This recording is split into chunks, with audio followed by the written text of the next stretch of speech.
Evening everyone, and welcome back once again to the Creator City. I'm Nate Creates, and I wanted to welcome you to another nighttime stream. If you are joining us on YouTube, welcome. This is going to be an ASMR relaxation gaming stream. That means I'm not going to be raising my tone of voice, be talking with slower speech patterns. The gameplay will be slower and more relaxing, as well as quieter. If that's not your cup of tea, please do explore the other games posted on this channel or on Twitch, twitch.com /Nate Creates. Twitch.tv /Nate Creates, not twitch.com. Details. So, those of you on Twitch, good evening. Welcome. Glad to see you. We're going to go ahead and get right into it because we've got quite an exciting series that we've been working on. And I know that there's quite a bit of interest in continuing it. So, we are going to continue our Dawn Guard quest, and we'll see what becomes of it.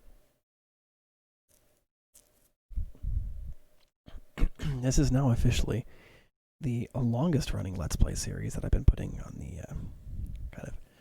putting on the channel. So that's kind of fun. We'll go ahead and start out with the 50-50 roll of the dice to see whether or not Skyrim even boots up kindly or not. We'll see.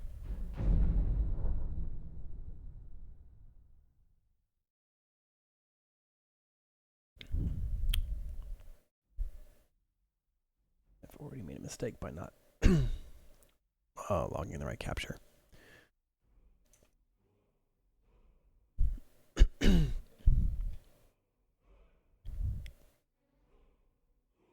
Looks good. Right. And we'll just get started.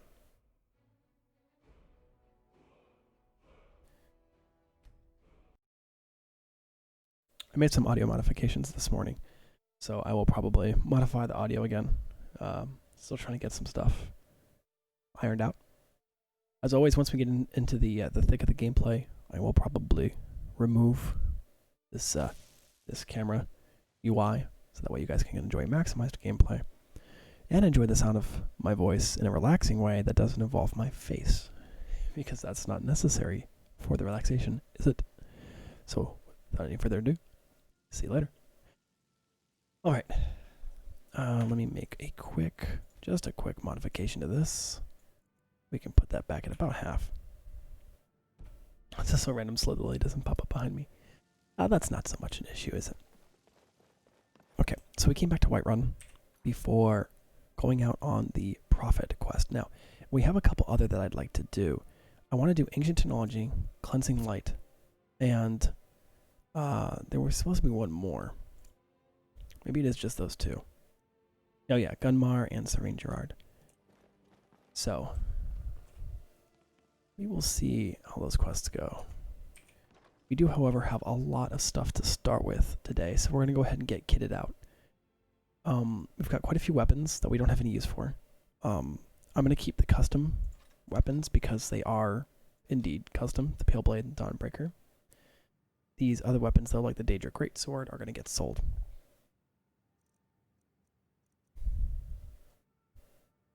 You can't hear me? I'm not sure why you can't.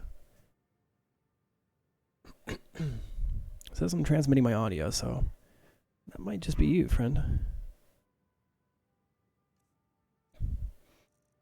All right. Let's see what else we're going to grab. We'll grab a bunch of crafting material as well. Leather strips. We got a lot of dragon bones and dragon scales. I don't know if I can carry that many. I can carry... Okay, I can carry some of them. Oh. Serana, thanks. Can you... Hey, can you actually wait here for a minute? Nothing like a goose chase around the whole damned province. Wait here. You're off on your own for a while? All right. Cool. Just chill. Take a seat. Read a book. Get comfy. I'll be back. Okay, good. She actually understood that. I was like, the AI companions in this game can be very stubborn and will will often follow you. Take a look. It's in a book. The Reading Rainbow.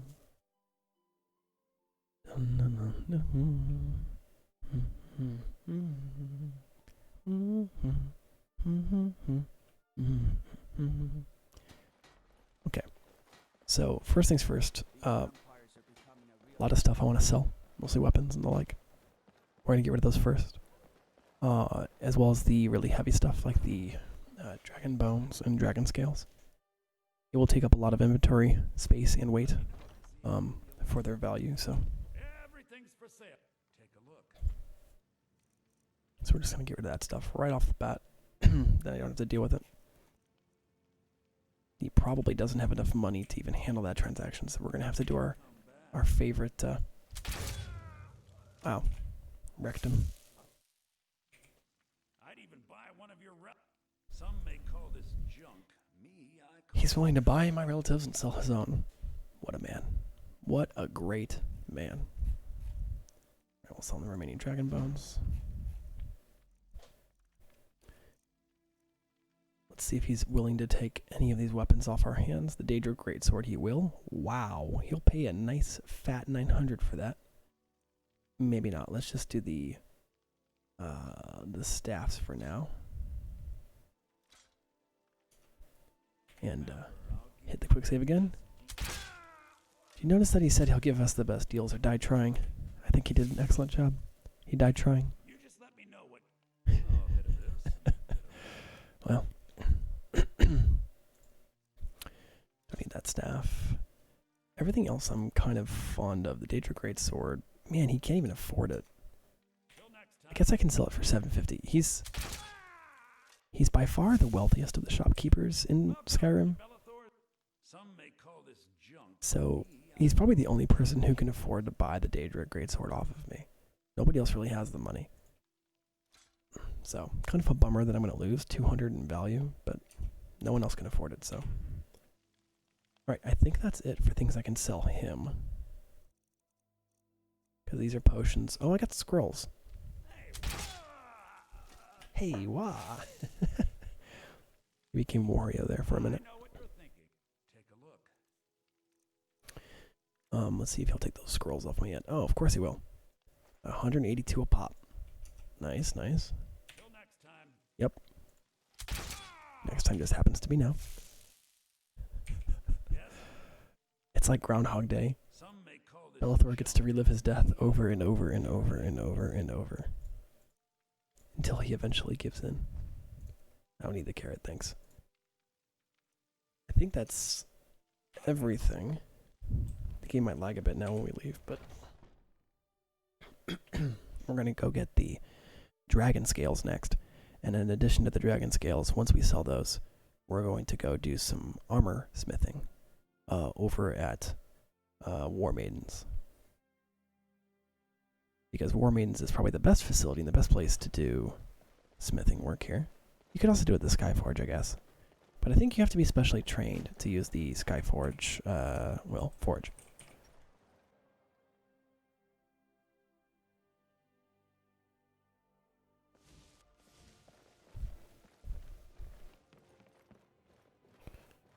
Oh good, she's just chilling here. That's good. Glad she understands. Okay.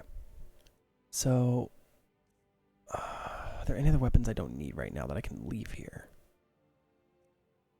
See, I want to carry the glass bow because that's an insane amount of damage. 56. Like, gee whiz. This thing's also nasty. So I really don't need the default dwarven bow. I guess I could turn the glass bow into a soul trap bow. That would actually be pretty useful. Yeah, we could do that. Let's go do that. We'll turn the glass bow into a soul trap bow, and we don't need any of the others then. The armor doesn't go in this chest. Let's grab jewels of all kinds and a bunch of... Oh, I need to sell those too.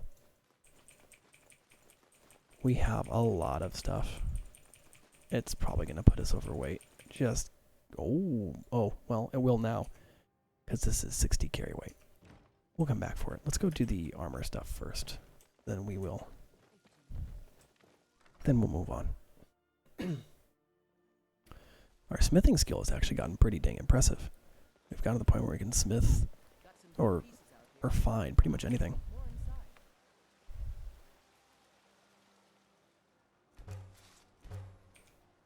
Wow, we have an ebony ingot. That's pretty rare.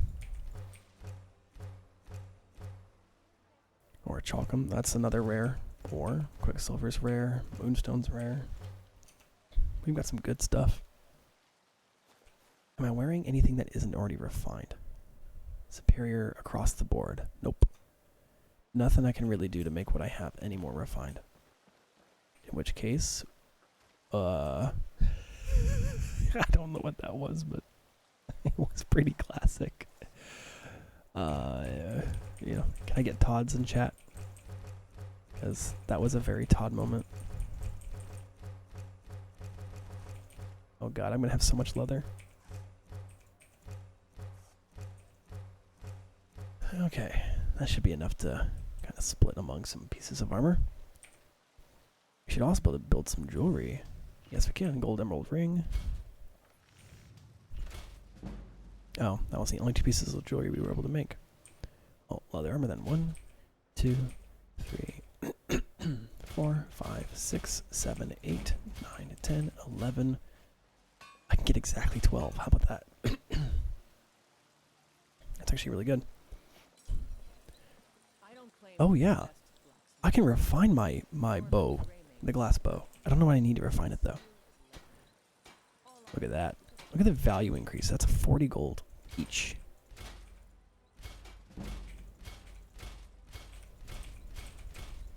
Oops. Unfortunately, refining to legendary, we don't have the skill for that yet. Superior though is very good. I'm aiming for legendary or masterwork. So we're going to sell her all of that incredibly awesome leather armor we made. I would like to see what I need specifically to improve my glass bow. It needs malachite, which I already have. Oh my god, I can put it up to 67 base damage. What's the benefit of a superior pickaxe? I mean, let's refine it because we can, but... Oh man, I should refine that first. 67. Catching up to the crossbow now. Oh man, if I had made the crossbow superior, I might have a spare crossbow. Actually, before we get too crazy, I bet you, because we have steel ingots, I bet you I've got a crossbow sitting around. I do remember grabbing a few spares, I think. I hope I have them. This would be awesome if I did. Oh no, I didn't. Oh, that's very foolish of me. Am I not carrying them myself either? Okay. We can check to see if she's selling one. I've got 7,000 gold to spare. It's kind of silly to buy one when I can get one for free from the Dawn Guard, but... wait, I can also craft them. I might be able to make one. That's an idea. While I'm thinking about it, we're going to grab the dragon scales, because we're going to sell those to Bellathor. But let's see if we can build a crossbow, and then improve it. And then enchant it on top of that, because we have quite a few grand soul gems. So, to craft it... Oh, come on. I learned the recipe. I know I did. Oh, come on. Or maybe I had to buy the recipe? I could have sworn I learned how to...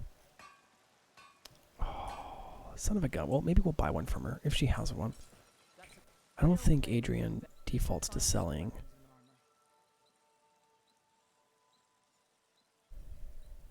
Nope. And a glass war axe. Wow. If I were into that. Alright, so it's pretty much guaranteed that she doesn't have a crossbow.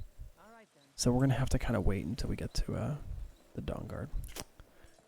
Oh well, we know we need to improve it.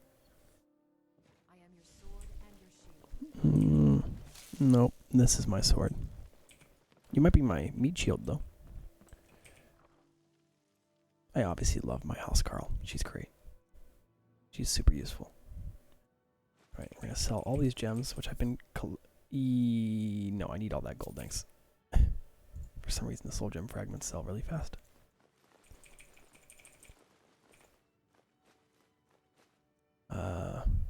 Take those with me, and then these are all just gemstones, yes?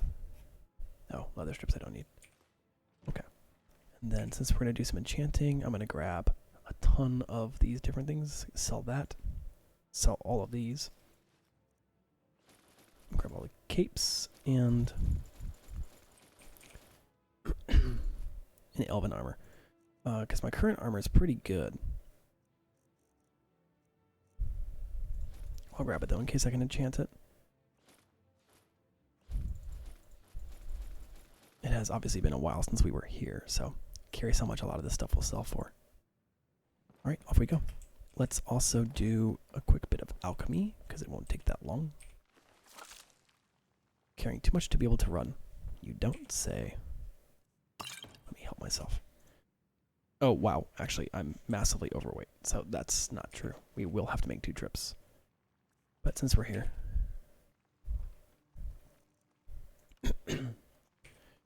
let's see what we can discover.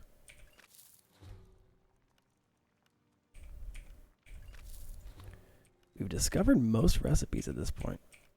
So it's kind of just, we're digging around for rarer stuff, trying to see what we can make. Which at the moment, sadly, isn't really much.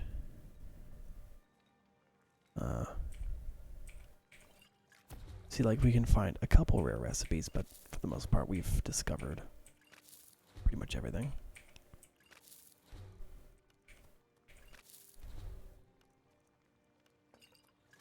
Ooh, look at that. Those Taurus eggs will be useful because I currently don't have a use for them. So if I can find a couple useful recipes, that would be excellent.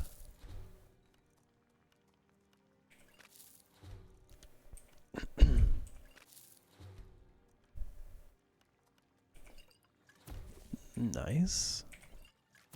Also nice.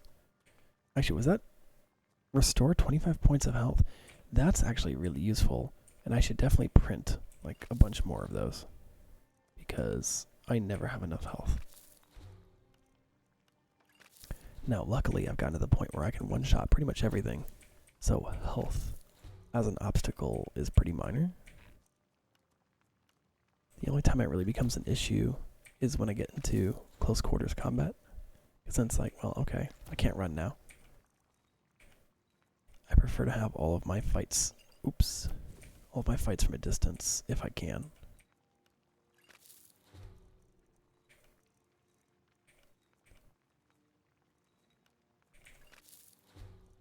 Oh, we have a lot of stuff.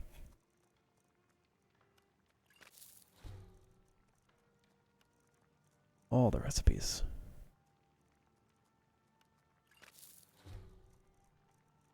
Again, that's good.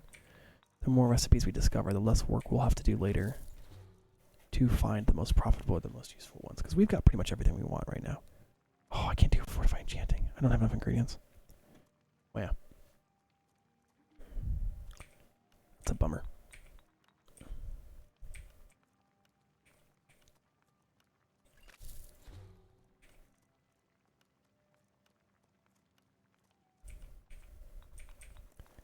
These are all recipes I already know. There will be a few I don't, but they're pretty rare.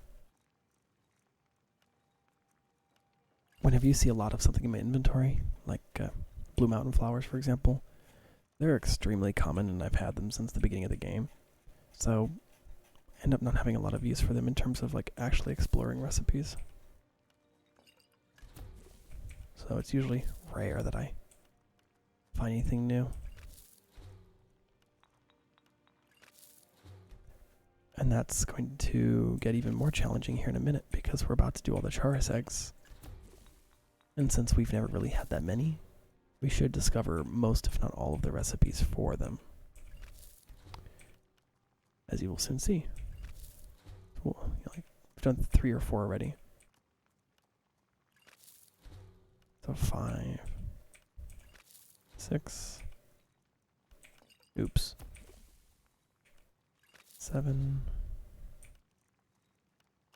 Oops. Okay, apparently I know a lot of these.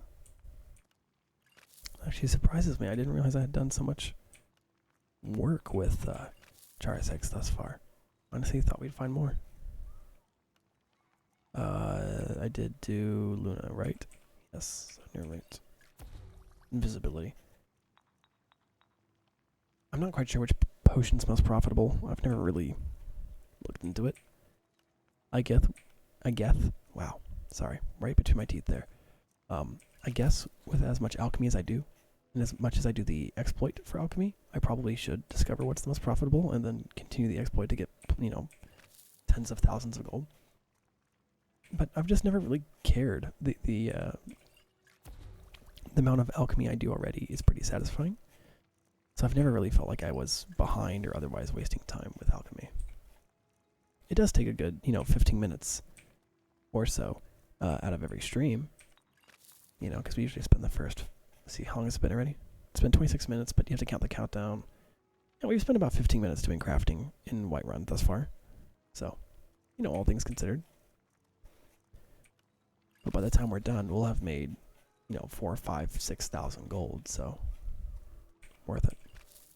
But yeah, I guess we could make more every trip if I actually learned which particular potions were the most profitable. It also doesn't help that some of these things are so far apart from each other on the list that getting to them can be a little challenging.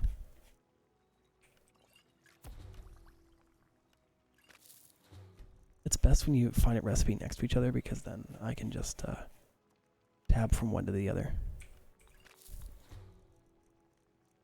Alright, enough of Charis eggs. Dwarven oil looks to be our next one that we haven't really done much with.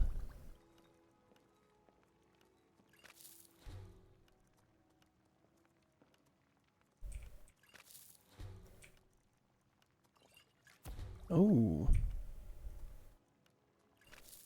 Every now and then you meet a surprise, like a really potent potion that you didn't expect to find. I really should, by the way, start looking into alchemy level ups and XP.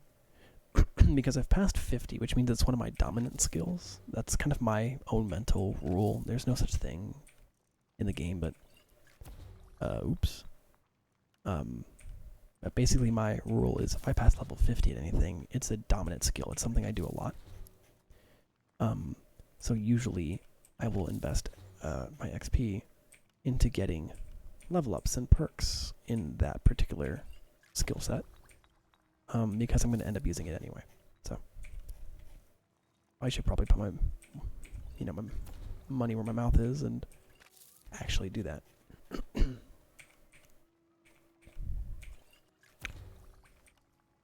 Somehow we just keep finding more potions. Or recipes, I guess, specifically. We've already got the potions.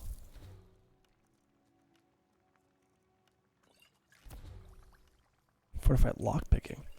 Alright, that looked new. It expanded the recipe list on the left, so I presume it's new. Oops.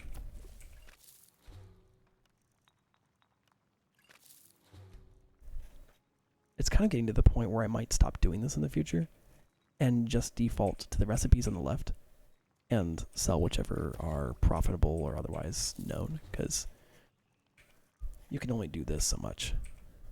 And eventually you've discovered 98, 99% of recipes. So I don't want to bore everybody every stream with 20 guaranteed minutes of boredom while we go through this. Although, being an ASMR video, a relaxation video, that's kind of the point.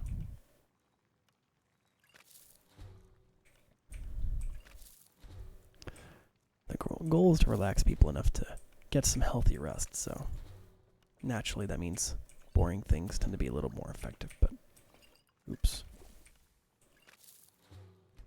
I know when I watch ASMR videos, I actually can't be bored. Like it has to be something I'm interested in. Otherwise it doesn't relax me and I just end up clicking off of it and it's like, I actually don't subscribe to a lot of ASMR artists on YouTube. Not out of any spite for the community or anything, just there aren't many artists that fit my niche enjoyment. Because I'm very much all about what I call coincidental or like natural ASMR effects, sort of things that happen as a natural consequence of existence on the planet. Because a lot of people make ASMR videos that are forced, where they tap on things or they do this ear to ear stuff or whatever. And I'm not saying that's bad. Everybody's different. But I feel like there's a neglected community in the ASMR world that just wants to do things slower or quieter. Not really any sort of magic recipe of magic recipe, get it. Not any magic recipe of ASMR where, a certain number of taps per minute was what they were looking for. I think a lot of people just want quiet.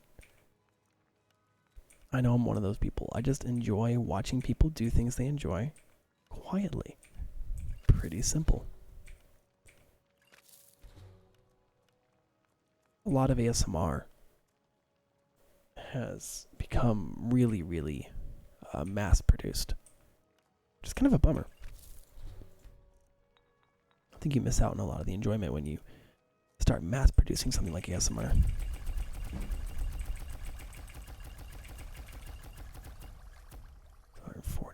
What's the next up? 62, 78.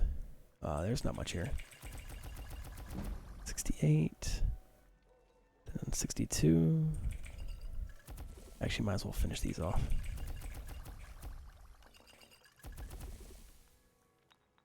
68 to 60 to 46.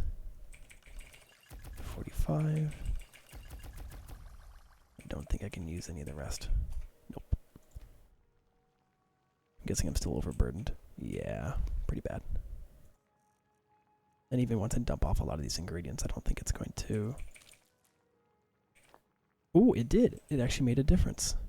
I have enough carry weight. Cool.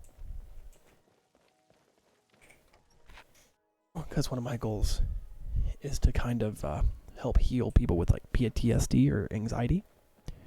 And a game like Skyrim can be a very anxious game for someone with anxiety. A lot of stressful boss fights and spiders and other creepy stuff. And I think if you play it in a relaxing manner, you can really ease people's fears about that kind of thing. And open people's eyes to the world of gaming on a wider scale. So you're interested in my potions and ingredients? I'm interested in selling them to you, miss. Alright. She is not going to be able to afford this, so this is going to be a long, long, long shopping trip. Because she don't got the money. Come back anytime if you need a remedy. Sure will. But in the meantime, sorry about your luck. Pardon me, but take a look. I've kind of gotten to the point where my weapon is so powerful that it one-shots any unarmed or any unarmored human, which is actually really impressive. It doesn't sound like it, but that's powerful. 16 gold left, all right. All right then. So remember, we came in here with, what was it? Before we sold to Bellathor, we had, I think, 5,500 gold. We've already gotten 2,400 in profit. And the only thing we really spent was time. So that's really good. Until next time. Sure thing. Enjoy. Yes? Take a look. She feels the haunting memories of her predecessor passing away.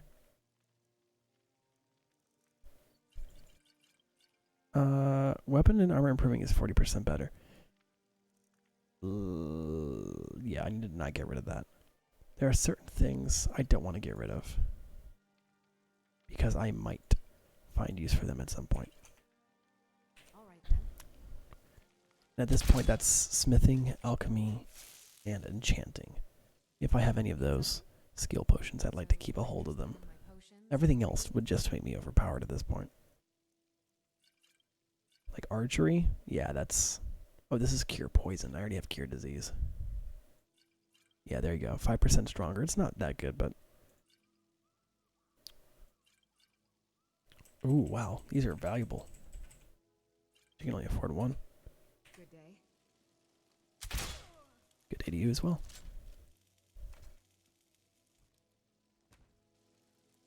I was gonna say, who witnessed that to even give me a bounty? I've always wondered about that.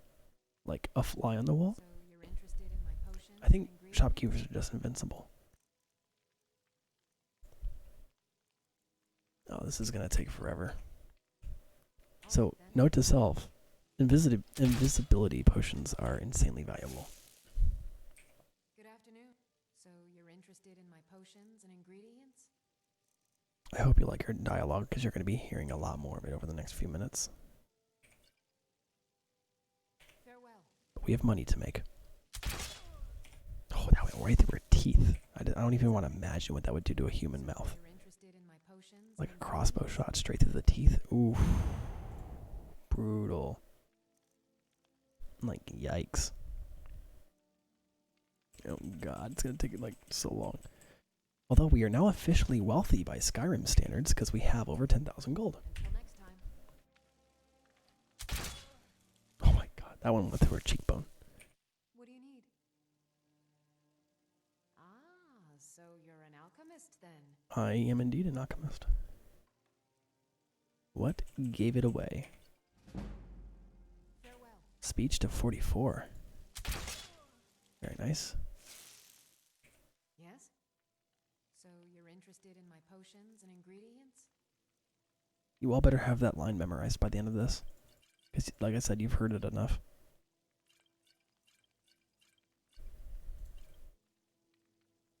Yeah, whatever. I don't mind losing a few gold here and there for speed. Let's shoot her shoulder. That was her chest. Anatomy. So Thought the you're arrow would be interested in my higher. Potions and ingredients? Oops. Get rid of a bunch of skooma.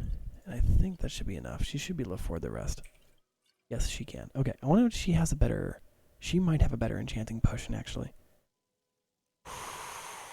Yeah. 316, but really worth it. Yeah, no, I'm gonna take that. 40 points. Good lord, dude. Yeah, I'm taking the enchanter's filter because that's pretty hard to get. In which case I will sell her my enchanter's potion.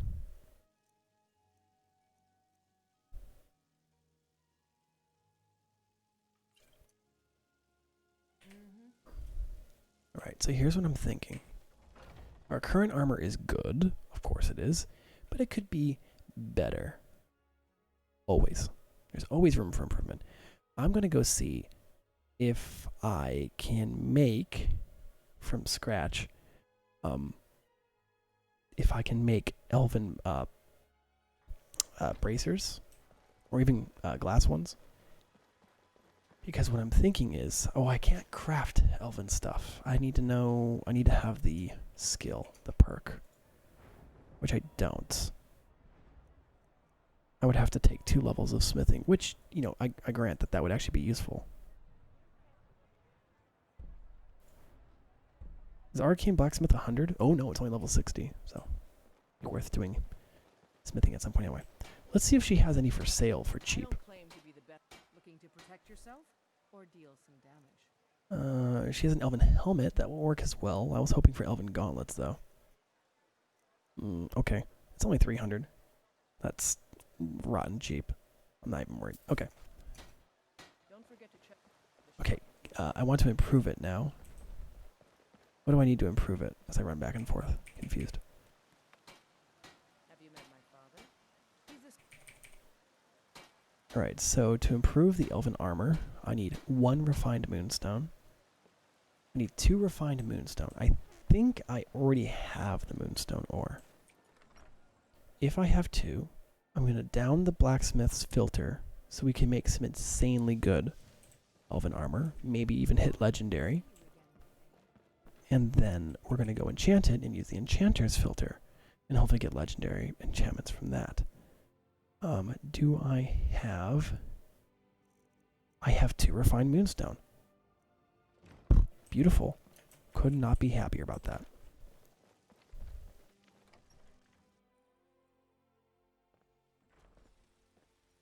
Come Right. Right, so let's down that filter first, because that would be useful.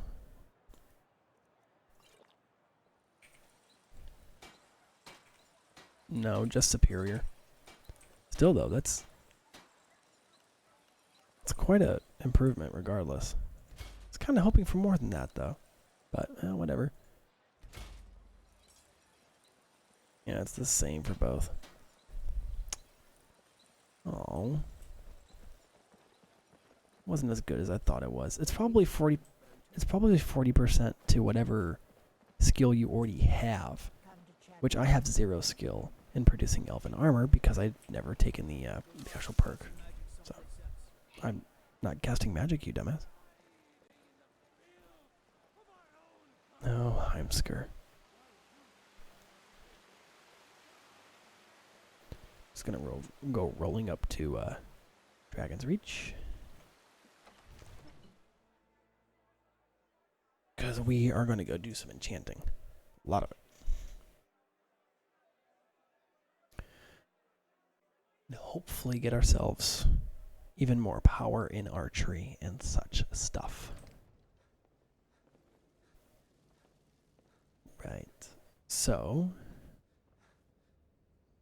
Excuse me, Farngar. You are in the way. Do I have anything to disenchant? Yes, I do. Whoa. What can I learn from this? Fortify Conjuration. Oh, okay.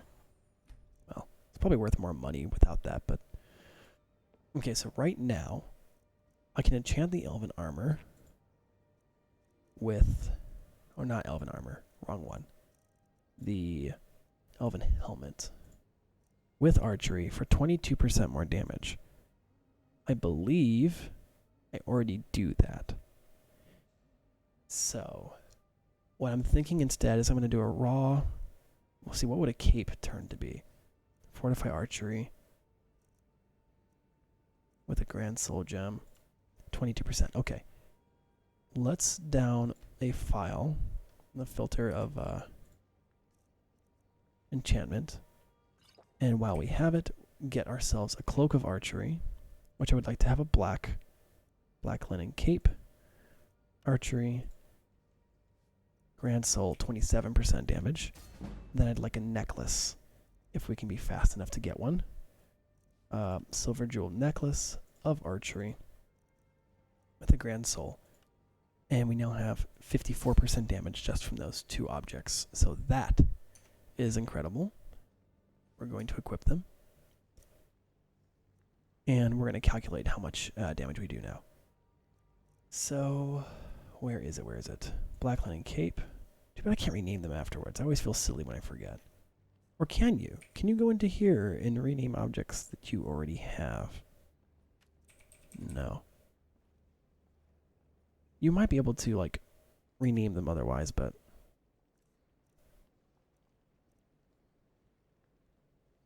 Where is that? There's the cape. Where's the necklace? Why am I missing it? Hello?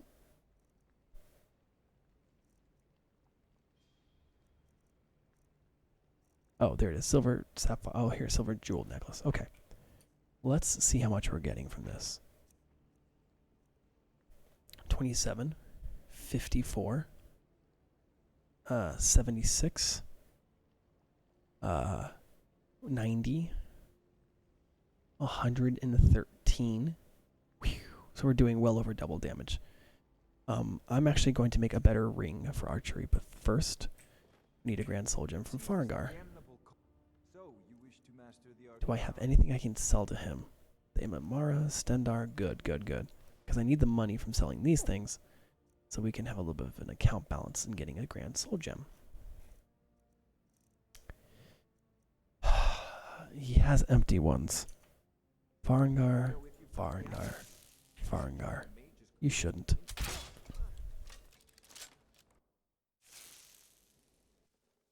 Sorry about your predecessor. Hopefully you'll be more cooperative. Spells and incantations for those with the talent to guess them. I have the talent, but do you have the soul gems?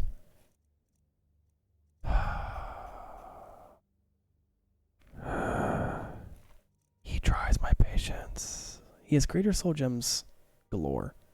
I have no use for any of them. Ooh, wow, that's pricey. You're gonna be like that, aren't you? Remember, your mind is the My mind is not my best weapon. This insanely powerful crossbow is.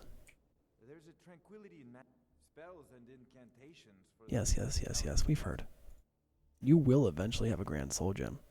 Oh my god, he has the same inventory. It's not shuffling it like it should. I'm kind of mad about it, really. Good day. Indeed. God, that thing is brutal. Just the sound of it just shunk into his head. Spells and incantations for those with the talent to guess them. Will you ever have a grand soul gem, or are you just gonna suck forevermore? I could buy the empties. They're only 146. Just not what I wanted to buy.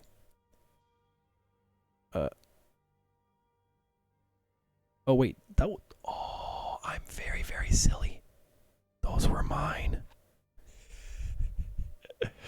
Oopsie doopsie. Okay, well. I had a moment. Don't judge me. It's okay. We're fine. We're fine. We're fine. Oops. It always helps to check down here who's selling what to who at what rate. So, my bad. Alright. We should be fixed now. He doesn't want the scaled helmet of eminent alchemy. I'll have to sell that to somebody else. But it looks like he bought everything else. So, I would like to also enchant a gold ring for archery. Because my current one's pretty garbage.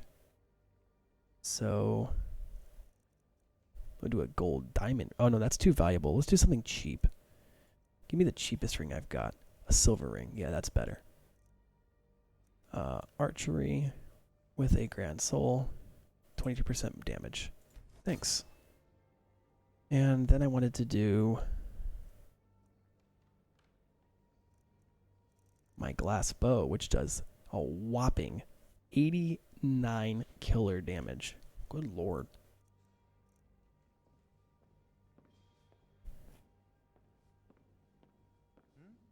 Oh god, my chat just paused on my screen here because of reasons. The mouse cursor likes to leave the screen, which can cause issues with OBS. So my crossbow does 95. Dude. Get wrecked. What can we make with this? We've already done fire. We could do soul trap. Oh my god, we could get so many charges out of a soul trap bow. It's so complete overkill. But you know what? It's nice to have. It'll allow us to hunt animals a little. We can even set it to be generous and be like within 4 seconds, which is crazy because we're never gonna burn that many shots. But right, put a grand soul gem on that sucker.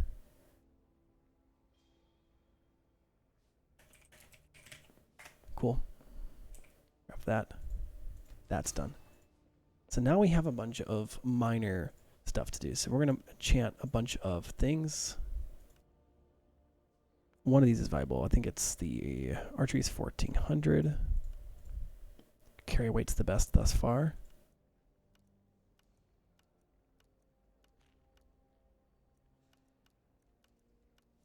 Okay, it's carry weight. Carry weight is the most viable.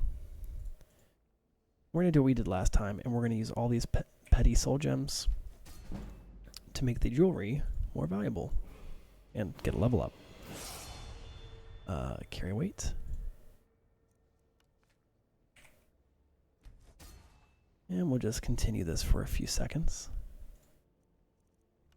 Go ahead and kick back and relax.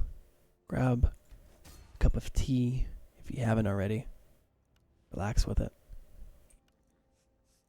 Because we are going to be here for just a few minutes. We've got 17 objects to enchant. And they are worth every ounce of energy we're going to put into them. Unfortunately, that does mean we will be here for a few minutes. We're gonna have spent almost the first hour of the game doing crafting. I hope you guys don't mind.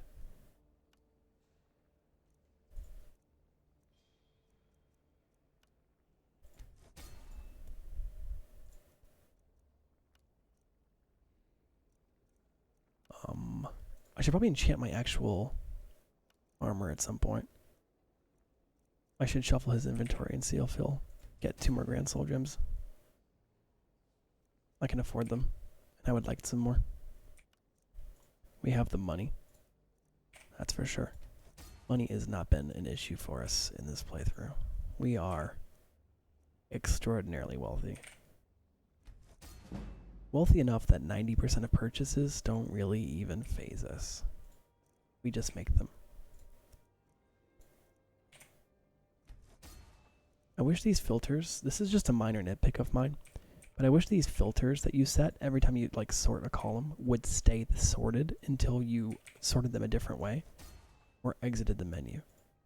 Because let's be honest, if you're doing what I'm doing and you have a mod to sort your inventory, which I do, this is the Sky UI, you probably want it to stay that way. That's probably why you set it there in the first place. Right, 7 more things. Which, judging by your inventory, with your remaining jewelry and a few capes.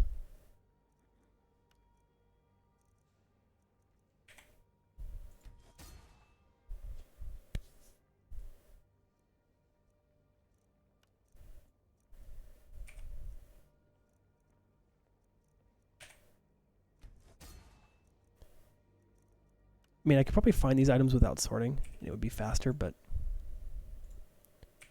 sorting just lets me go straight to them with less mouse movement. It's kind of like speed tech in a speed run. There's certain ways of doing things that are just noticeably faster. And this is the fastest way I know to do this, since you can't mass produce enchantments, unfortunately, or we would be even more high level than we already are. Look at that, we just crossed into level 70 of enchanting, which, by the way, is insane. Ooh, a cloak scale hide.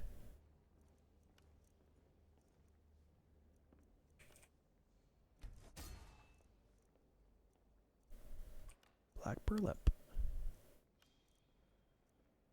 Just like that, we're done. Although again, I would like to check on Farengar's inventory. You.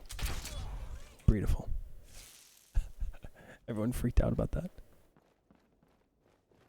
Oh, there? Come to Dragon's Reach. Take a look. Yeah, first of all, let's do a little bit of selling, because you would like some of the things I have. Wow, you are poor and cannot afford anything. Why does he have to be so bloody poor? Like, really? Just really? Actually, if I said that. Oh my god. Now, I'm Asked the wrong question. Your pointless questions are boring me terribly. Good day. It seems this damn take a look. Let's see if he's got a couple Grand Soul Gems. Oh, he doesn't, so we're gonna have to shoot him anyway. Sorry, Farengar. You're just unlucky, friend. I had you figured for me. I'm not actually a mage. Thanks for asking, though. I've been checking this time to make sure I'm actually selling the right stuff. This is my ring, and I need to put it on before I forget.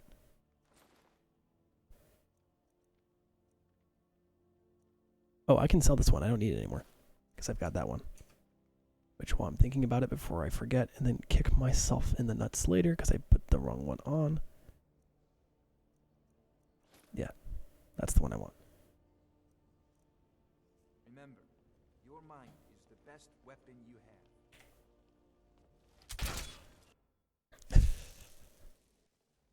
Goes right through him like a hot knife through butter. Take a look. Oh, he's got them. 2 of them.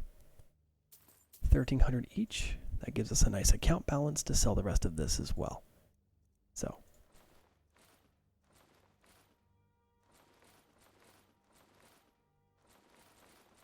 Look at that. We made most of our money right back. Beautiful. And we have enough to enchant our armor and boots, which I've wanted to do for a while.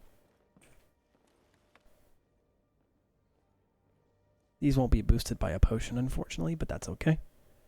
Right now, only my helmet and gauntlets are enchanted. So let's see what we can get on our armor. Fortify healing rate. 17% faster. Okay.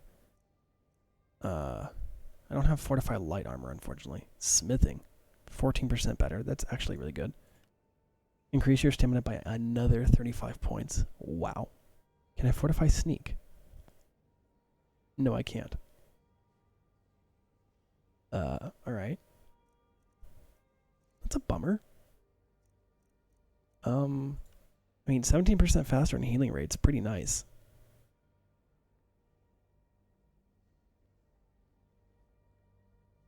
Sure, why not?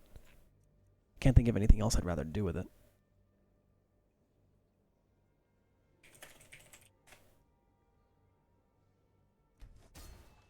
Now, what can we do with the boots? Do we have more options? Okay. There's stamina. 35. Oh, no, it's not stamina. I was looking for sneak, but we don't have it. Carry weight, though. 26 more points of carry weight. Or stamina. 35 more points of stamina. I'll take the carry weight, actually. I can always use more carry weight.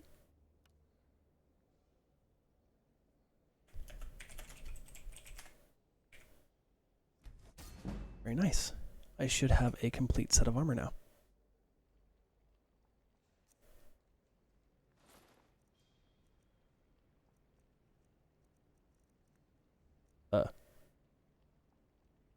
Where are the boots of... Oh, I already put them on. Okay. Cool. That went very well. So do we have anything else to sell? I think we're good on sales for stuff. 99 damage. Oh my god. Sorry. 99 damage, to give you guys some context, is every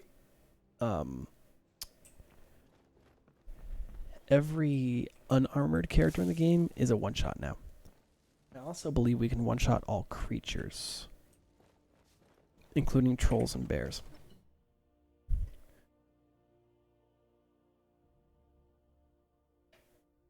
The real test, of course, is boss level characters. But I'm not quite sure what we could do to them, if anything. Well, let's look into our skill set and see if we can find a perk that we like. I'm going to start with the basics. I'm going to go to archery first, of course. It's my primary skill. Can't do more overdraw. I could do the second part of steady hand.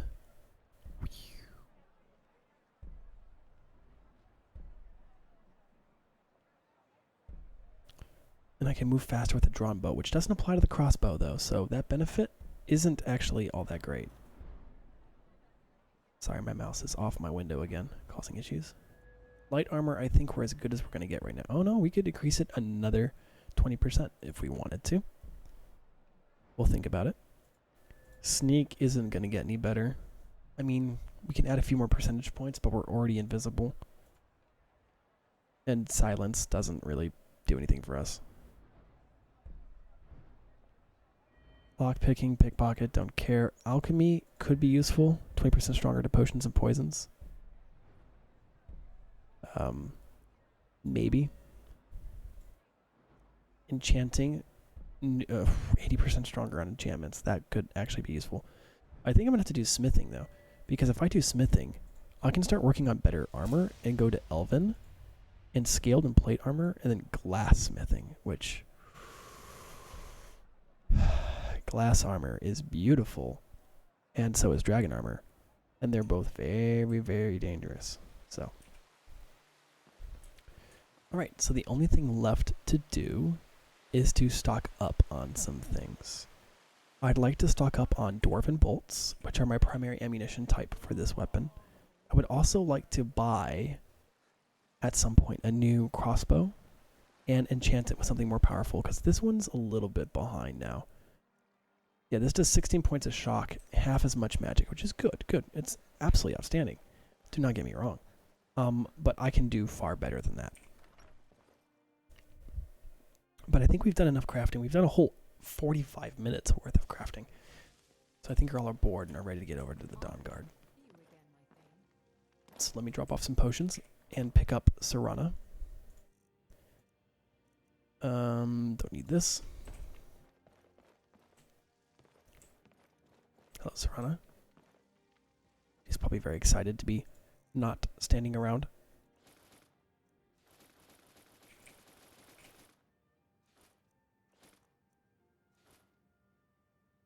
Alright, that's already more reasonable. Oh, I'm carrying a bunch of these cores. And all these soul gems. Oh, dragon scales. Right. And the Centurion cores. Well, we can bring Serana for that. What now? Whenever you're ready. Yeah, let's go. She's ready to party, and so are we. I just gotta pay one more fruitful visit to Bellathor. Excuse me, child. Excuse me, small child. You appear to be in my way. Let me know if you see anything you like. Don't mean to be rude, but I'm too busy to talk right now. Everything's for sale. Trinkets, odds and ends. I'm sure you have so much, Bellathor. What I'd really like to do is sell you these heavy buggers and these dragon scales, which you cannot afford. Of course you cannot. When can you ever? Well, do you have any dwarven bolts?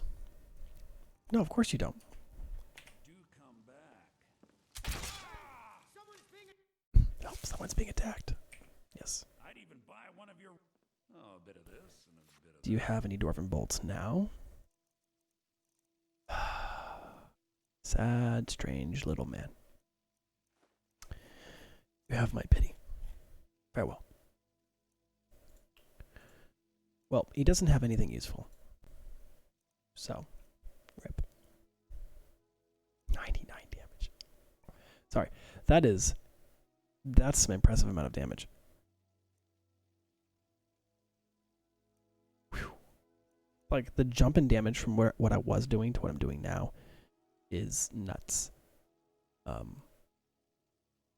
let's go buy the Fletchers.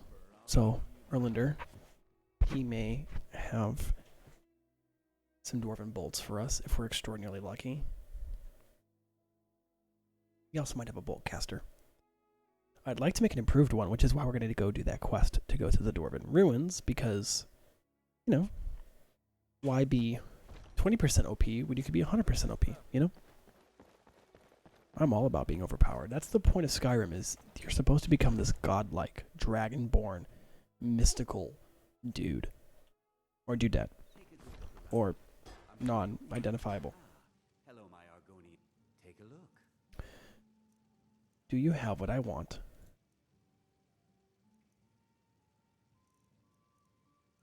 No, but you do have glass arrows and elven arrows, which I will deprive you of.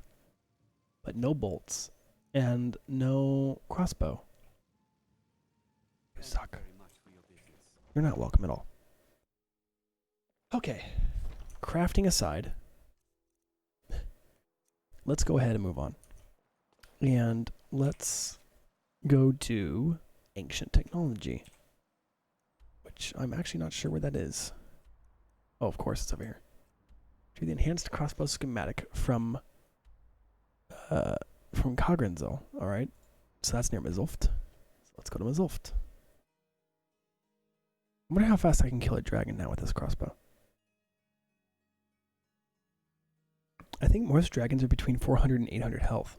So at 100 a shot, if I were to get stealth on them, get double or triple damage, or I think it's triple now, I could probably two-shot a dragon. If aimed carefully enough. Oh, I don't want to travel at night. Screw that. Lots of things I like doing. Traveling the world of Skyrim at night is not actually one of them. We also have not actually been through Mizulft, so let's stand for the record that we need to come back here. Okay, there's the place up. Maybe I do have to go up the hill. Oh, I'm glitched into terrain and I can no longer climb. Oh, okay. That's not a valid path. My bad. I'll go this way.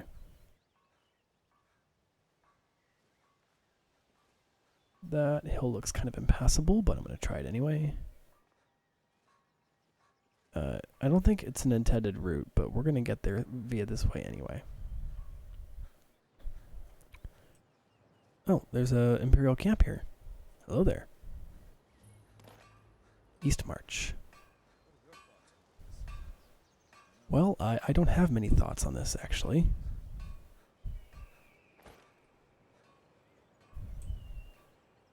Is that what the game wants me to go? And that time...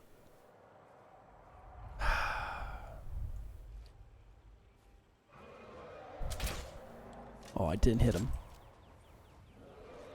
Of course, there's an Imperial camp nearby, so he's gonna make a giant mess of things. Oh, hi there.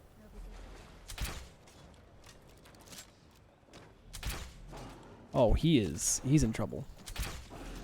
I think I just one-shot. I think we just killed him in midair.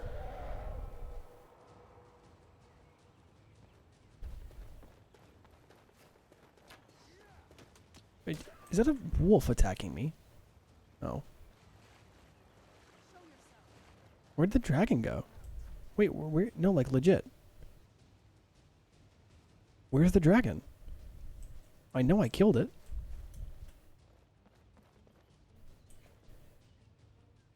Oh my god, I killed the dragon so hard. He, like, yeah. One of these people. No, I don't want to become famous with your help. How about you fuck off? And enjoy your ban. Bye, tits. Hope you enjoy the underworld bot.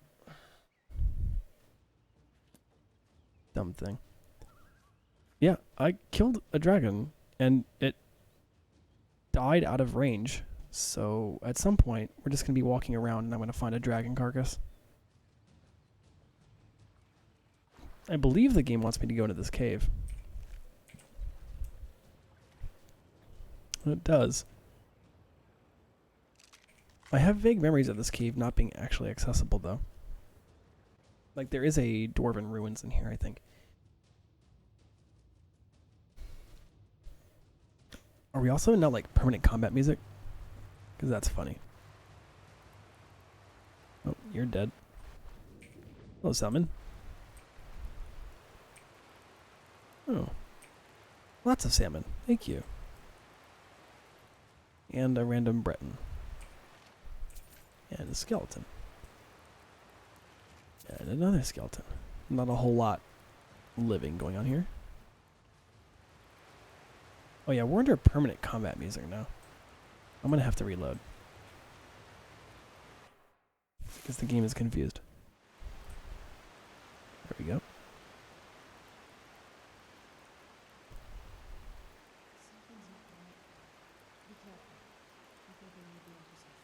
Oh yeah, what's this wave coming off of this over here? Is that gas?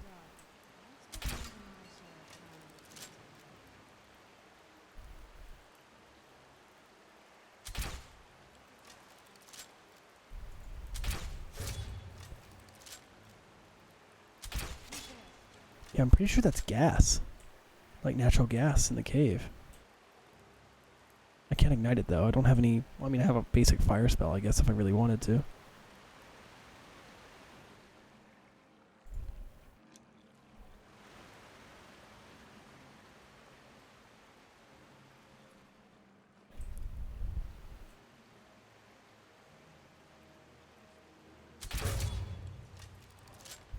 Oh, how kind of you to come to me.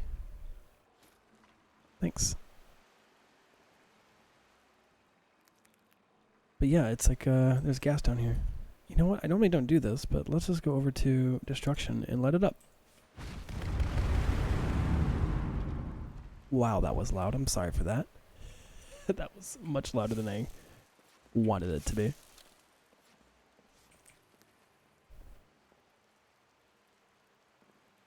It did do the trick though. And if you foresaw that explosion and knew it was going to be loud and you successfully turned your volume down in advance, good for you. Yep. Don't bother. Seriously, dude, you can't compare to this, okay? Ooh, look at all this delicious alchemy ingredients. Come on.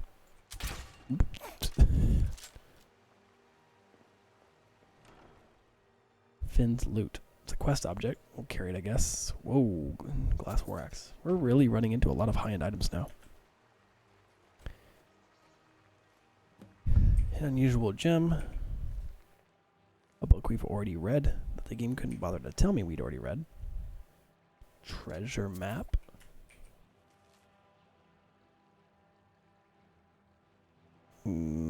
Okay. I'm not even sure where that location is. Oh, am I? I don't know. I have no idea where that location is.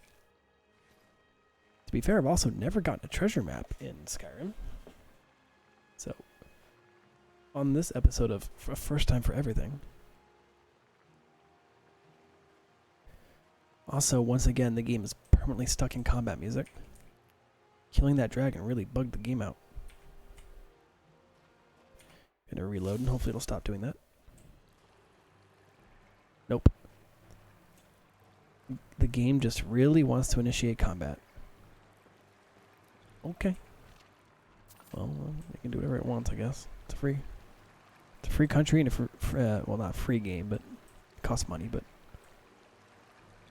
it's free to play once you own it.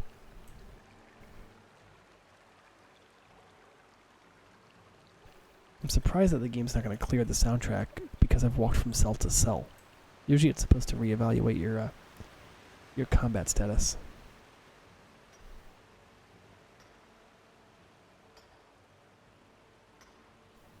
You can stop mining now.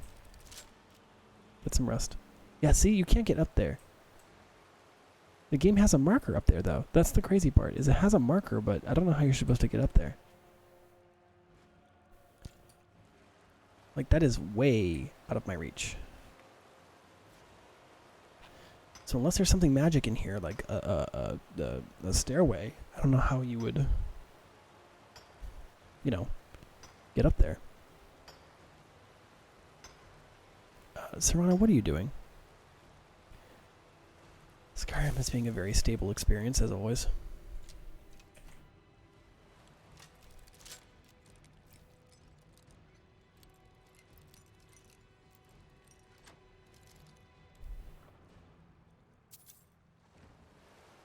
Steel arrows? That's a pretty low reward. Guess the moonstone's worth it, though.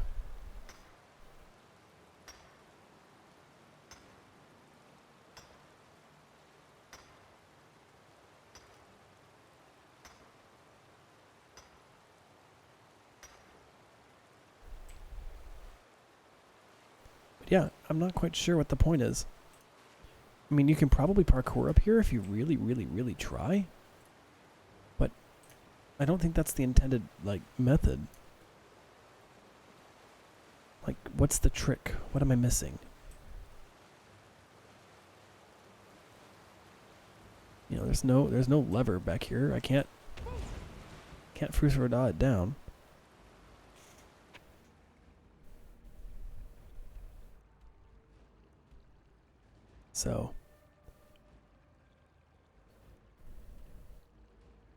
So I think what we have to do... Yeah, see, it says we cleared the cave. So there's nothing else we can do in here. And I don't see a bloody way forward. I really don't. There's no lever. There's no stairway. There's just dirt. I think we have to go access this city, this dwarven city, from the outside. So what I'm going to do... I'm going to go back outside, make a save, reload it so the combat music goes away, and if not, I'll have to restart Skyrim because it's being annoying. The combat music is nowhere near as relaxing as the default music, so...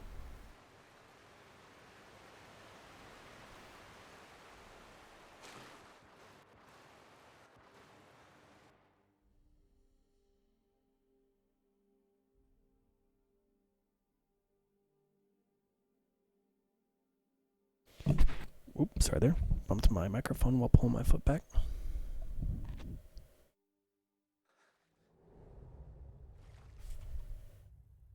Oh, I think the game figured the music out. Nope. The game is thoroughly convinced I'm in the middle of a fight at the moment.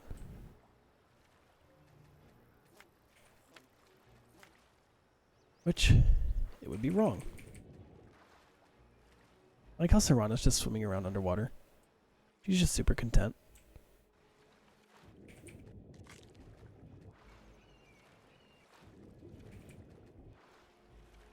Alright, I'm going to make a save here. But yeah, I'm going to make a save and we're going to reload. Because the game's being a little silly. And if the save load doesn't work, I'll go back to the menu and then load from there. Because that's usually guaranteed to cover most issues. And if not, a restart should work. Other than that, I don't know what else to do.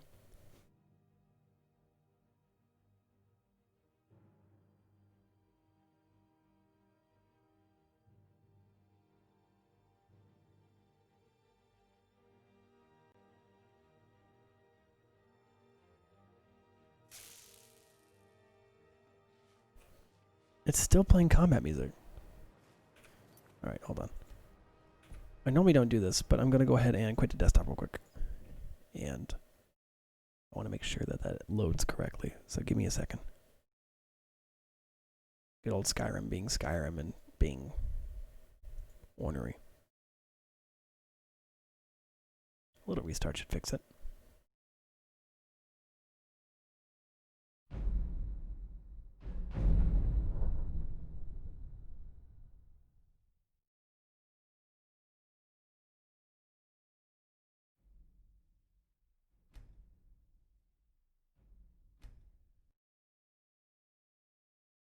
Oop, I might have loaded too quick. It might crash. I forgot to wait for the SSAO message. It might catch up in time.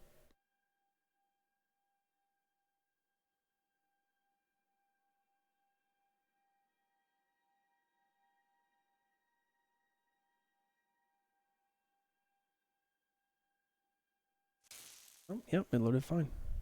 And the music's fixed. So. But yeah, this place is way up in the hills. Is it Kagrenzel? And I think the snowy paths up here lead to it. Otherwise, I'm not quite sure how you would get up there. It feels like it's the only way. Because it doesn't make sense any other way if you really, really think about it. Okay, that's an unclimbable path. Oh, thank you. Thank you for a good catch. Glitches always catch me off guard and make the game do weird things. And make me do weird things.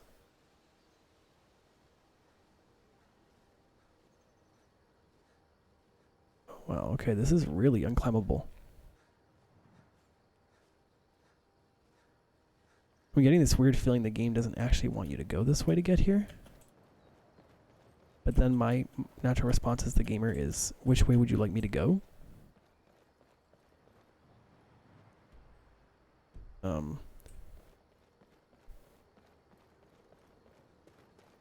Okay, let's go this way.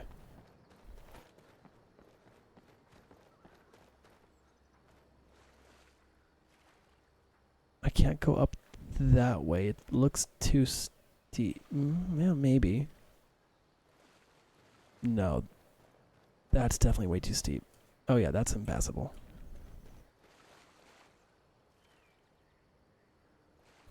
Good old Skyrim terrain. Giving you subtle hints since never.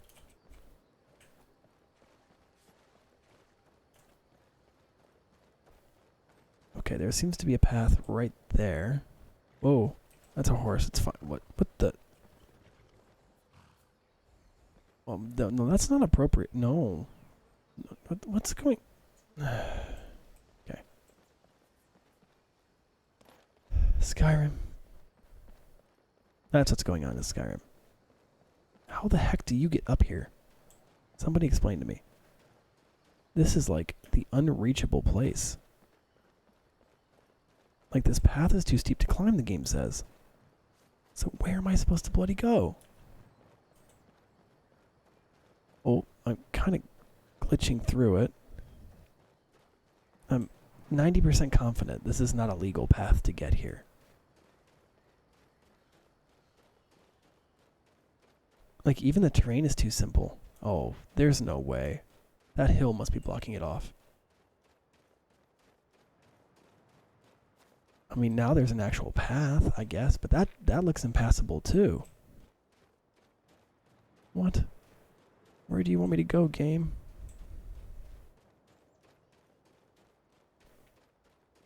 Oh my. Okay, yeah. Well, that's not gonna work. Well, Serana figured out a way up here. Good for her.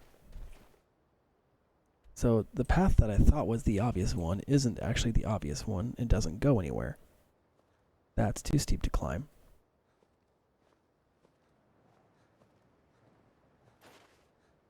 I'm kind of just rolling through terrain and hoping the game figures it out.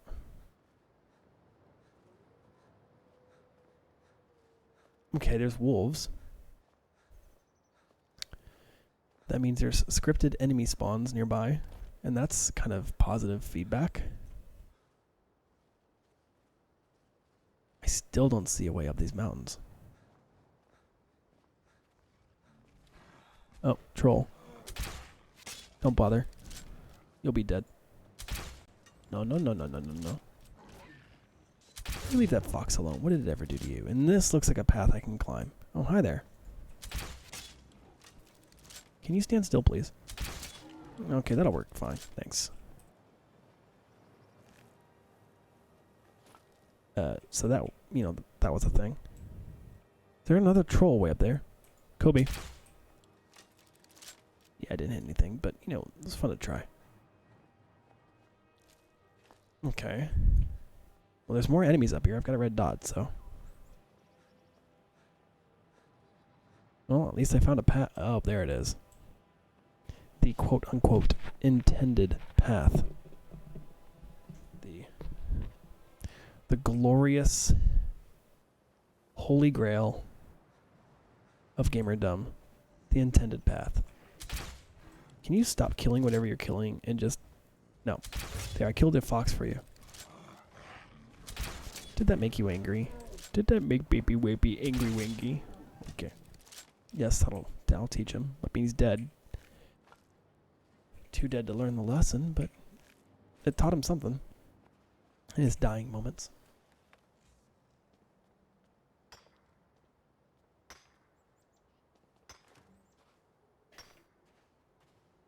It's so bright out here. I don't know how you stand it. Well, that's the secret, dear. I don't. I can't stand the snowy void of Skyrim either. As the joke goes, I just work here. Well, would you look at that?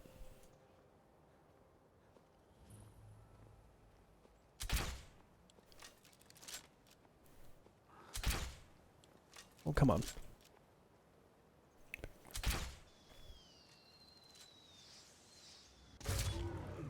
What a shot.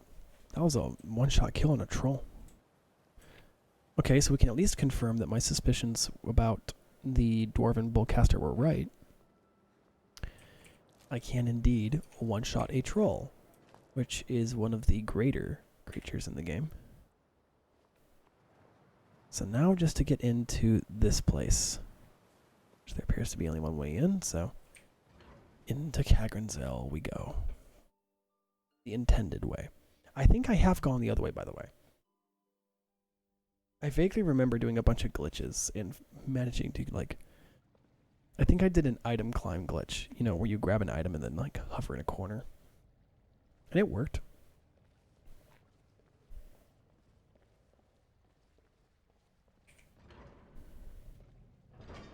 So what awaits us here?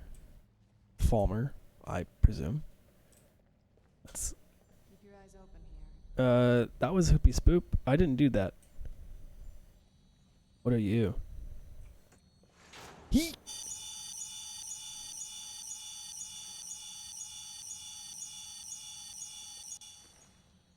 Okay.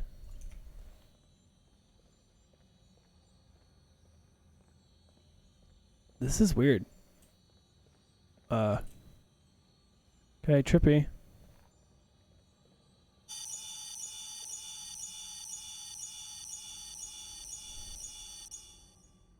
What the heck?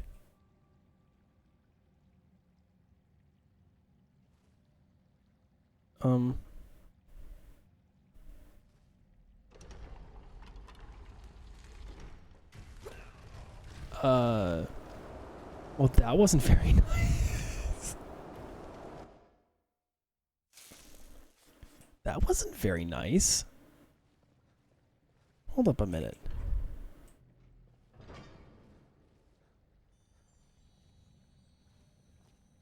So that's supposed to let me down to the lower levels. Can I, like... Oh, get wrecked.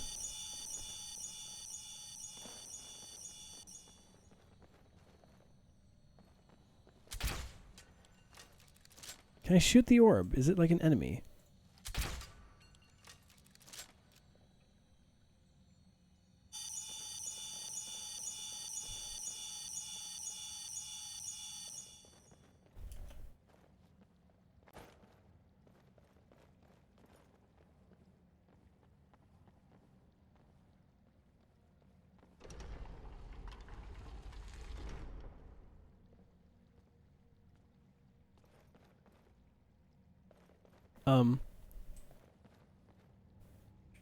Okay, so I bugged it out by not touching the magic light.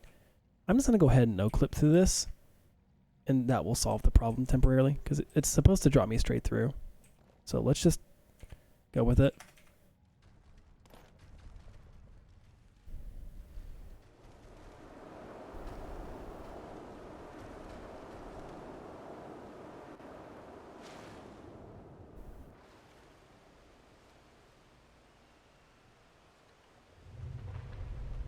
Oh, Jesus.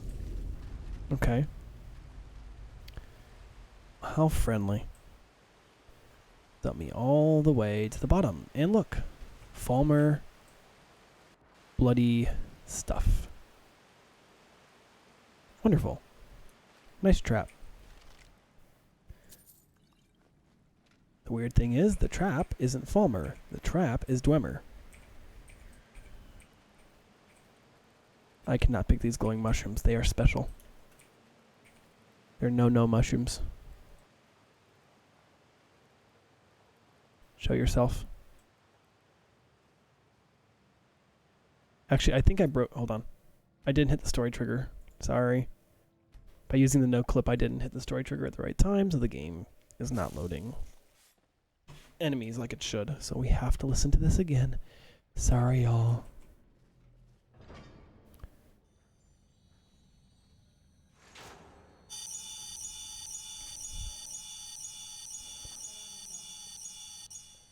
I'm just going to stand right in the middle of this. And hope it drops me straight down and it doesn't kill me with, like, stuff.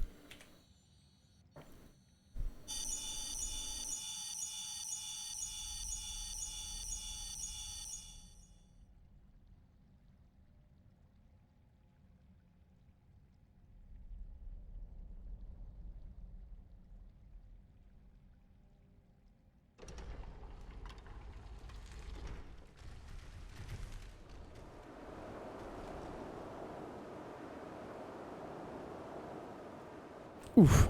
God, that's a long way to fall. Alright, that should have at least triggered enemy. Eee. By the way, this blue stuff looks like Ethereum. I just realized that. So there should be enemies this time. And if not, I will just presume that there aren't any to begin with. And we'll work off that assumption. Again, those are the no mushrooms.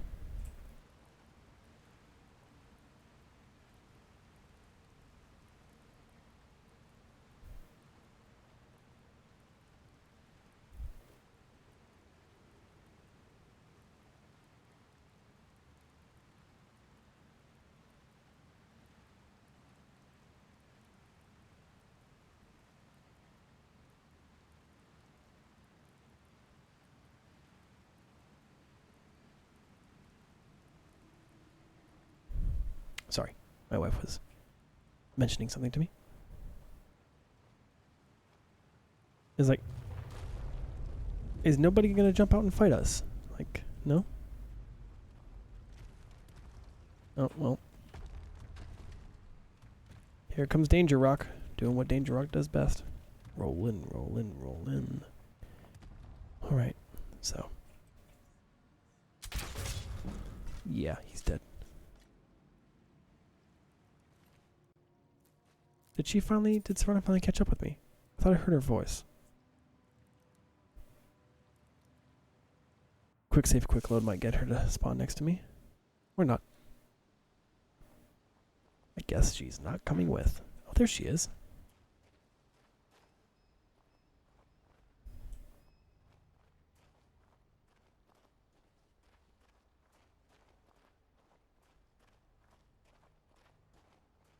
This has to be Ethereum.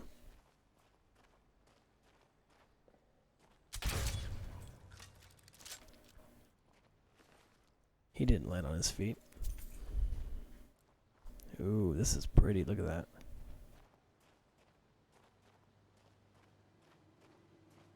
Any bads? A single Dwemer chest.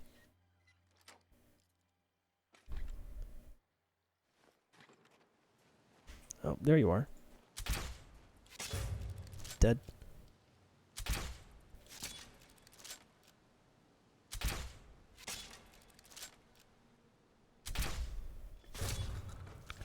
Don't go off the edge. I can't loot bodies that fall, because then I would have to chase them, and I'm just not up for that. Yes, I almost roll off the edge. He didn't have a dang thing either.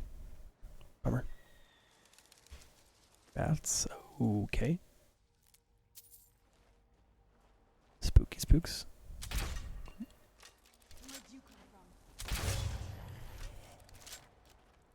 Don't bother, Serana. I got it, okay? She's a very eager companion. She's very loyal. If I'm in even 1% danger, she instantly jumps into action, which I applaud, but I'm a big boy and can take care of myself. Actually, I'm a big lizard. And because I'm a big lizard, I can take care of myself. Ah. An objective. The enhanced crossbow schematic. And no enemies to take it from me. How wonderful. We can return to Serene Girard now, but unfortunately I would like to explore the rest of this place. I came here. I might as well finish. Oh, right over to Stony Creek Cave. Never mind, there just isn't much to see here, I suppose. That's weird, though. It's a Dwemer ruin, in which you don't climb through many Dwemer ruins. Look at that, I'll be danged. There just isn't anything going on there. That is so weird. What an easy Dwemer ruin. Well, we got what we came for, I guess. So we'll just roll our butts on out of here and go turn to the schematic, which I'm hoping will make this crossbow even more deadly. After which I will probably pay a significant amount of... I'm stuck. A significant amount of gold to enchant the crossbow. Oh, after I improve it, of course.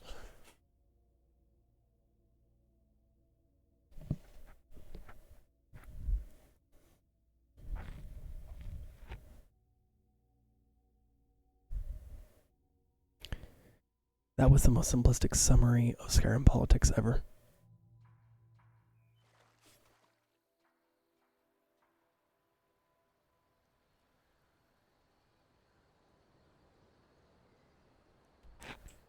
Right, let's go talk to Serene.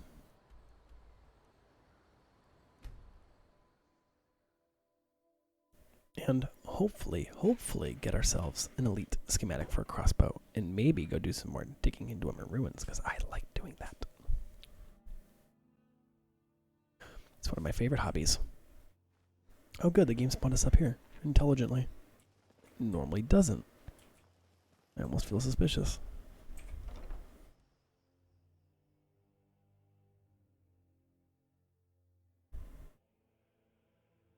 We also have to go clear out a vampire crypt. Wonder how Serana feels about us killing her own kind. We haven't really done any of that yet. So hopefully she'll be chill with it. Not quite sure how she feels about the whole shebang yet. I like what Eastron has done with the plate. You're back and alive to boot. I see. I often wonder where we'd be if the Dwemer... Here, let me show you how it's made. Assuming you have the smithing skills, you should be able to make this yourself at Gunmar's Forge. Either way, I'll have some for sale soon. Oh, so I have to make it? Few people appreciate all the horrible things that can happen to you if you're Ah, not taught. 2 corundum and a default crossbow, which I have. There are at least 30 different ways of being attacked and killed. Oh, it ignores 50% of armor. Ooh. Okay. Can you sell me one? A better chance of surviving. I'll buy whatever you're looking to get rid of. I'm actually looking to buy this enhanced crossbow from you. Because it does 99 damage. By default.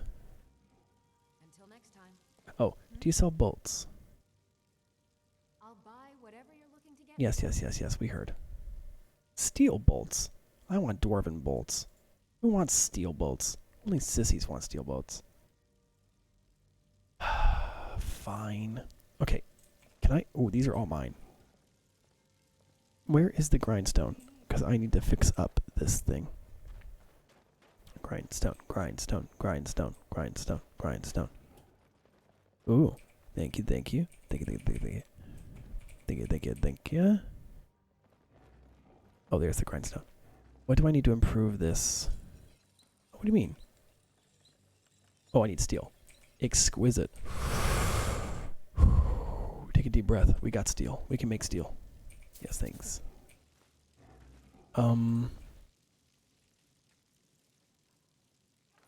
Right. I haven't seen steel here, now that I actually think about it.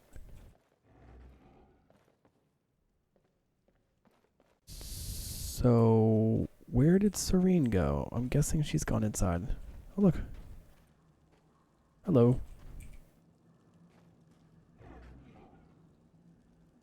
Surprisingly friendly trolls. Come on, Serana. Leave them be.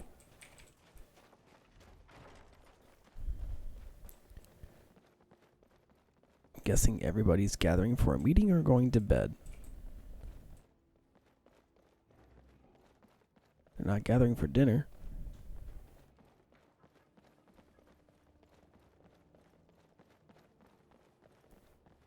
Oh, it is 12:29. They must have gone to bed. Yep, they did. I need them awake. Because I need to buy some steel from either Gunmar or Serene. Whichever one is willing to sell to me. Good. They're awake.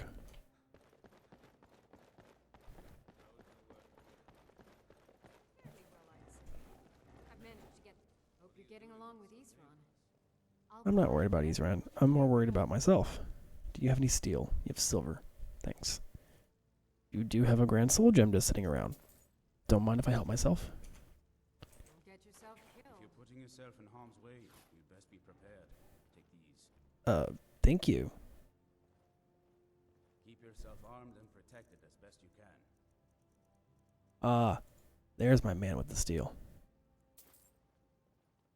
Right, friend. We're gonna make this thing completely bomb. Ready? Look at that, 123. Now, is it enchanted? Is the big question. Like, is that ability an enchantment? No, but can I enchant it? Oh my lord! Oh my lord! Oh my lord! I can do fire damage. Ooh. Ooh, that is something else. Yeah. Yes. Yummy. 171 shots. Yeah. I'm gonna do that. You are going to be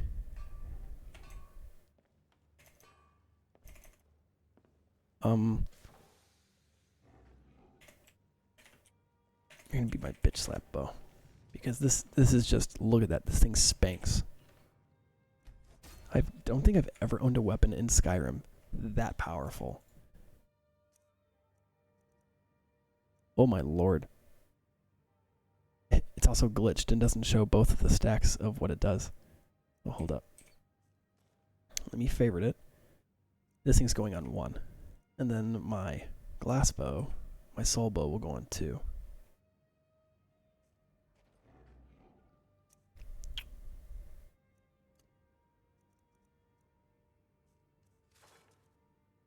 So 1, 2, 3.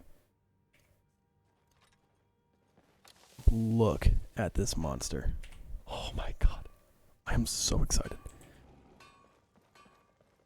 And don't forget, that's base damage, not including the arrows being applied. Oh, I've got this fire under control. My friend, this fire is out of control. It's burning down the city. Burning in the city.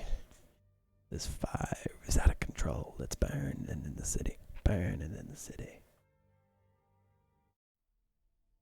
I don't know, but it burns. Alright. Next quest. Cleansing Light. We need to go to Movarth's lair anyway. So what I say we do, we're going to go pop down to Mizenchileft, which we've been to before, and then walk down the road and go over to Movarth. Or, well, I was going to say Falkreath. It's not most... Oh, I give up. Markarth. No, it's not Markarth. Wow. I cannot. I cannot lore right now. Just tell me the name, please. Morthal. Thank you. Help. I cannot and am not capable of words. So somewhere to the southwest is the... Well, first of all, this is just a random gate with an elevator in it. That's fascinating. I've never seen you before. You're also only accessible from the inside. Fascinating. More things I don't know about Dwemer Ruins.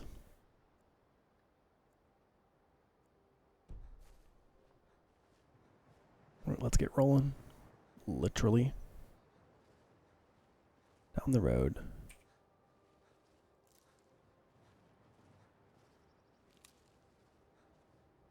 I gotta remember. Oh, this looks bad. Do you guys really want to do this? Oh, man. Are you taunting me? You guys gotta know better. Oh, wow, I went right into the harness. Wow, that wasn't worth it, boys, was it?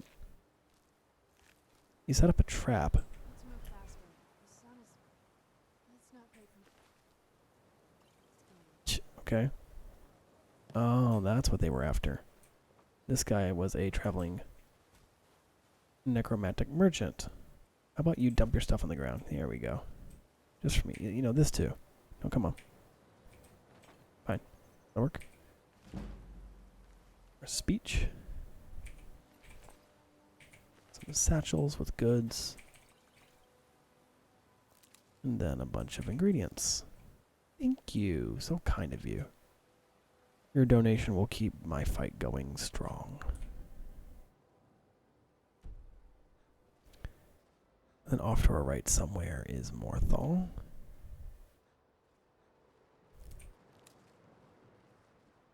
Yep.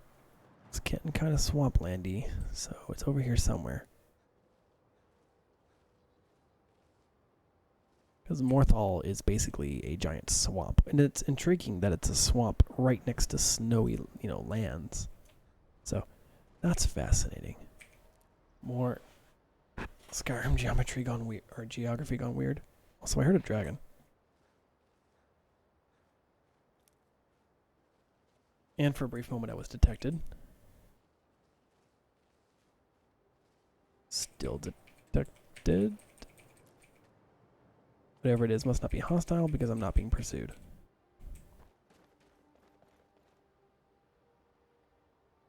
Do I want to just hop across the swamp? No, we'll go to Morthal the proper way. Come along, Serena. I know the sun is not great for your skin. That's why you wear those hoods. Oh, it's a giant. Oh my god. One shot killing a giant. Ladies and gentlemen, I am godlike. That was beautiful. I didn't actually need the leather bracers. You can have those back. Oh, these aren't even that good. 18? That's actually pretty bad. Also, I don't want the Dawnguard heavy armor. It weighs 42. Yeah. You can have that, Mr. Giant. That's my... That'll be your memorial.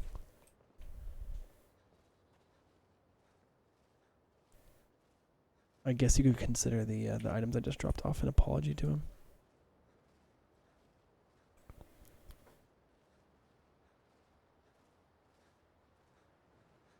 Right, somewhere down this road. Oh, hello, I see you. That was intriguing. Okay, game, if you could see fit not to be a douchebag to me, that'd be nice. That was an easy kill. And the game just sucked the arrow away.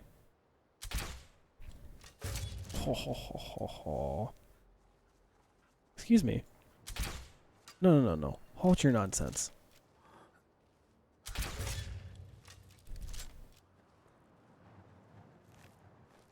I just discovered a glitch. Huh. How about that? I can force Serana to sprint without doing so myself by sprinting while my weapon reloads. Because obviously the game doesn't let me sprint. Intriguing.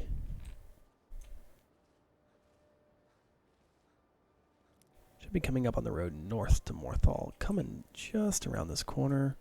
Here we are. Usually I get attacked by a dragon here. I'll be disappointed if I'm not. Hello, Morthal.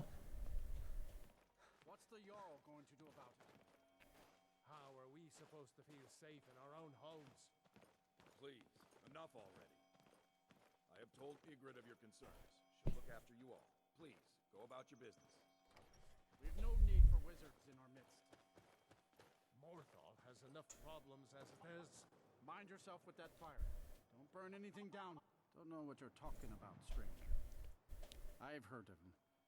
My father had suspicions about his connection to the mythic dawn. Guess they were true. They were. I don't need this. My family wasted 8 generations keeping that razor safe from a dead colt. I don't care, but my ancestors. Divines know the mill could use some new blades. All right, it's yours. Here's the keys. It's locked in the chest in the world's. She hides inside with her vision. How can I? She never speaks with us. And now there's talk of rebellion. No, we can only rely. Trust you saw the house, and that's on top of noises from the Martian. And what's a man to do if he can't look to his Jarl for him? It's no use. Let's get back to it then. Good day. Keep your wits about you. Morthal's hardly a safe place. The mill is my responsibility. That's what I care about. That's all. Understand? I'm the best warrior in Morthal. Are you? That's no boast. You want me to prove it? I bet 100. Just your own 2 hands. Weapons and magic are out. Now let's see what you've got. Come on. Aha!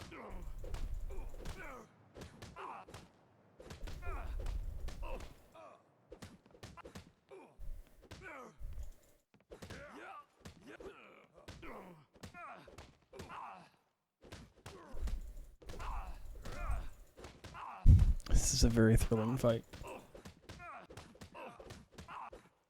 tear you to pieces.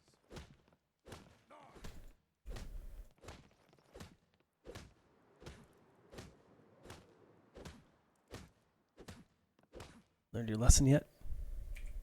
Now that was a punch. You're a real fighter. You've been a good friend to me. That means something. Oh well. They haven't made me a guard, even though I've been asking. So I'll take odd jobs. He's super smart, as you can probably tell. All right then. let's go talk to Ingrid, because she will probably send us after Movarth anyway. It's one of her lovely little quests. So since we need to go there and clear out the vampires, might as well make it worth our while. You business with the Jarl. I do what I can to see that Idgrud, the Jarl, has put out a bounty on the dragon that's been terrorizing the countryside. Here. That's what many here wanted. Quiet life. Now some worry this wizard Follian. Life in Morthal has been troubled lately. The people are uncertain, restless, and merely look to the Jarl. There's news of rebellion against the Empire. Strange noises have been heard in the marshes at night. And then, the men simply seek wisdom. Everything will be fine. I'll take my leave then. You will not disrespect Jarl Idgrod. Then by all means, go about your business. So, life has brought you to Morthal, and to me. What purpose this serves, we will no doubt see. Welcome. I stand where I have always stood, here in Morthal. Now is not the time to fight amongst ourselves. The divines reveal things to me at times, yes. I do not hide this. It is a gift. Anyone who believes otherwise does not and cannot understand it. That which is unknown. Some fear our... Time will prove me right. Till next time. Yes? Alright, let's find that court wizard and see if he has anything useful to say. Too many bother my wife with their petty problems, and then don't even understand the advice she gives them. Wait, that's your wife? Is the Jarl? I mean, that's beneficial, isn't it? Jarl, I'd ask that you speak to me first. Please don't mind Yorick. He's not bad. My brother is sensitive. We were taking him to the Temple of Kinnereth in White. Are you heading to Whiterun? Could you take this letter? Thank you. You're All right, different, then. aren't you? Not like anyone else. Not in Morthal.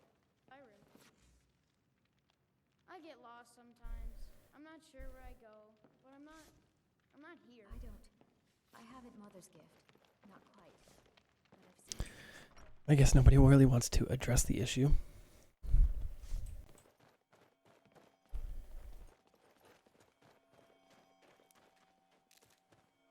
I think that's our first piece of lichen. Swamp lichen. Do you like magic?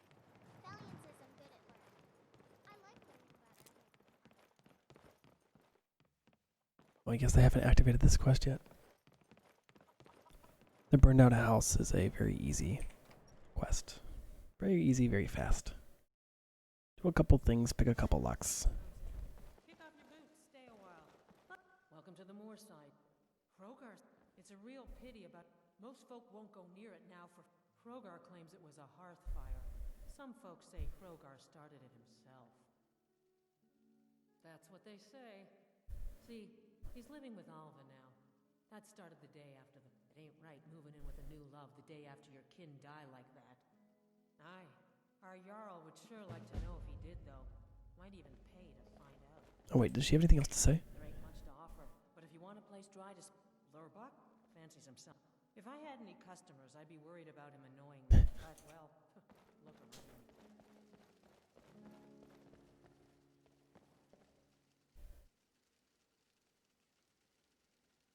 He was playing.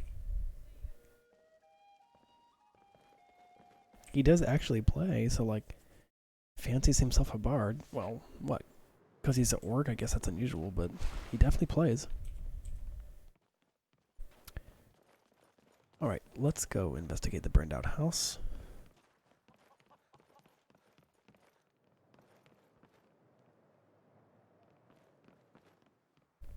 Oh, we gotta go talk to the Jarl first. Jarl.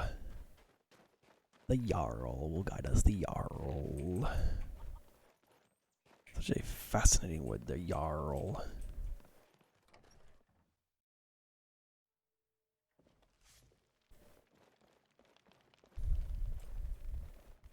Tamriel is full of Hrogar's house fire. My people believe it to be cursed now. Hrogar blames his wife for spilling bear fat in the fire. Many folk think he set the fire himself. Lust can make a man do the The ashes were still warm when he pledged himself to Alva. On rumor and gossip? No. You were straight. Sift through the ash. Should you prove him guilty or innocent, I will reward you. Sweet. Should be easy enough. God might. Oh, that's our first crash of the night. But good timing because there was an autosave right there. So, not a big deal. So let's just reboot it and we'll be back in no time.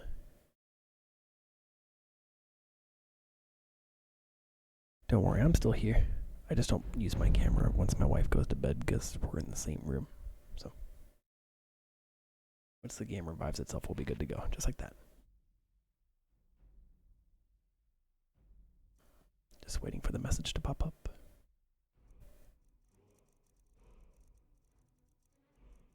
That should be close enough, I think. Yes.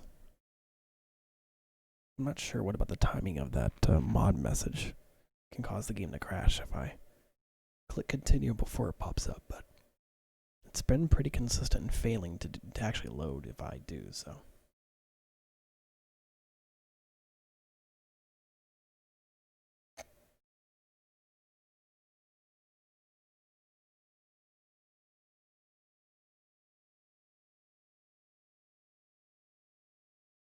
Oh, the game crashed out completely. That's fascinating. We are back again.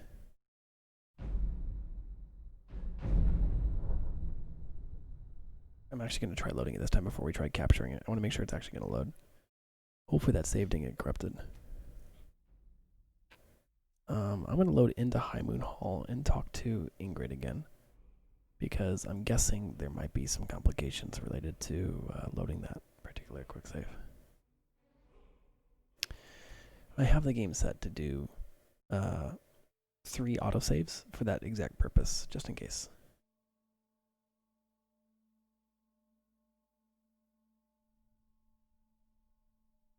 Will Skyrim realize that we're playing again? Or OBS, excuse me. OBS. OBS. You are troubled, Gorm. OBS? Hello? No, fine. Is there something you need? No, Gorm. I am simply telling you. Oh, there we go. Tamriel, Hrogar's house. Well, My people believe it to be cursed. Hrogar, many folk think he said, the ashes were still on rumor and sift. Should you prove him guilty or innocent, I will reward you. Right, let's try this again. God might. That that shield is way over there. Hey, I'm peeking out.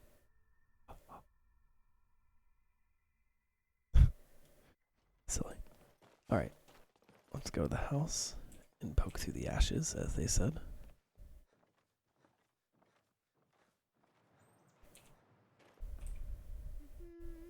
Helgi, the father says I'm not supposed to talk to strangers. Your dad's. Stranger? The smoke woke me up. I was hot and I was scared, so I hid. Then it got cold and dark. I'm not scared anymore, but I'm lonely. Will you play with me? Sure. Okay, let's play hide and seek.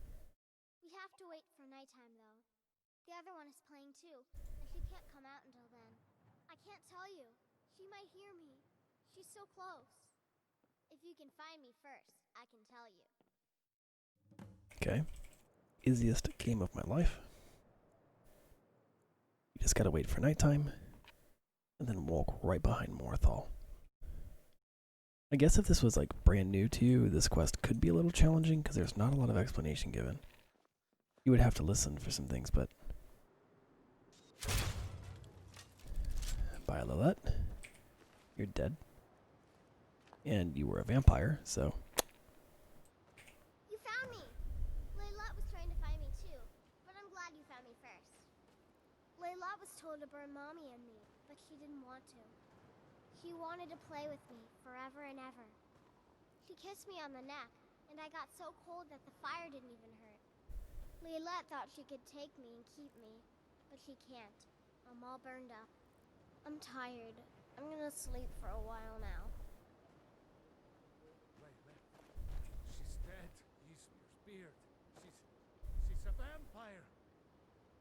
She's dead. Leolette. I thought she left to join the storm. She began. In fact, Alva told me later that she.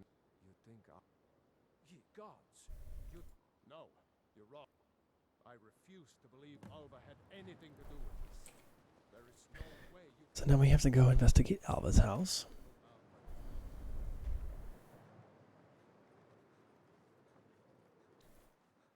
There's a couple ways we can do this, but the easiest way is just to go over to the house and pick the lock, because she goes out at night. I hear you put Leylette out of her misery. Indeed. The people here work so hard, and they never allow themselves So, pop a quick save, and see if we can't pick the lock. Should be easy enough. Adept or not, it's not that hard of a lock, so.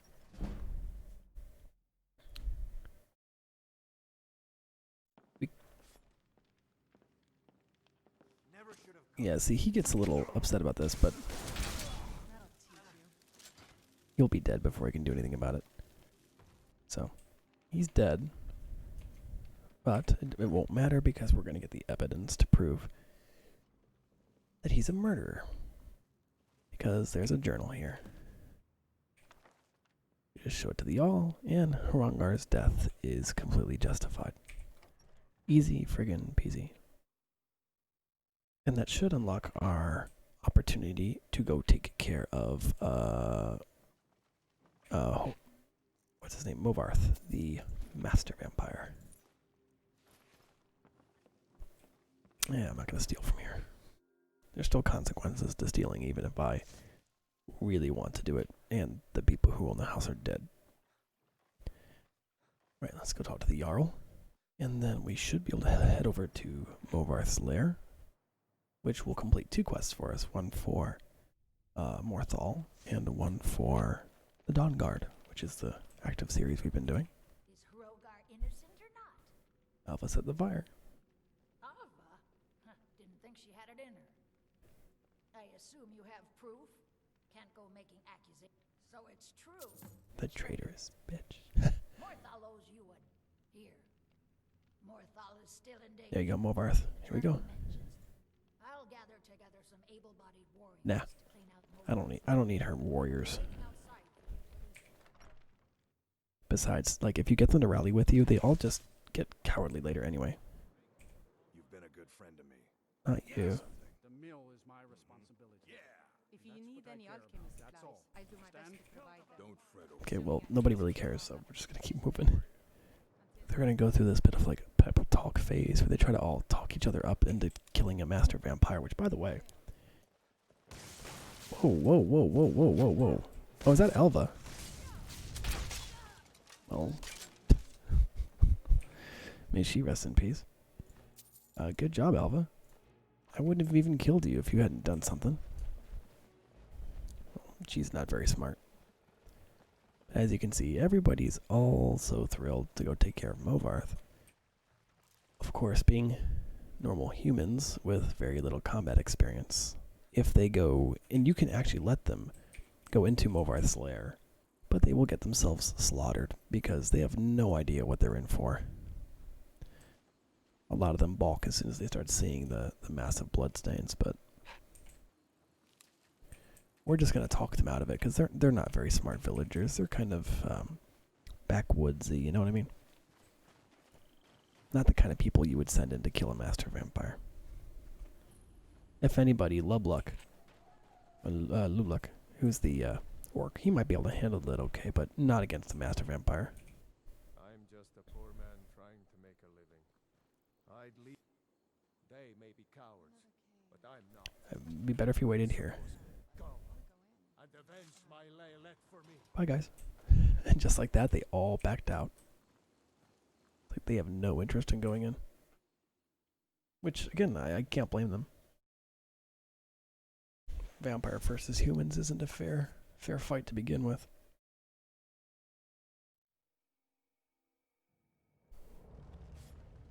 Alright.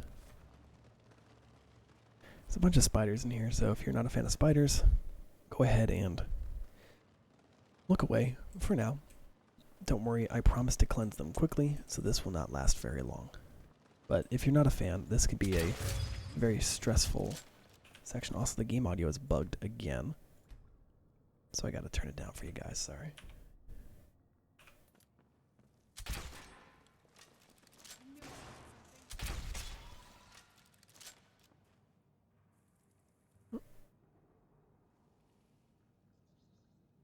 Sorry, had to slap at a mosquito that was being annoying.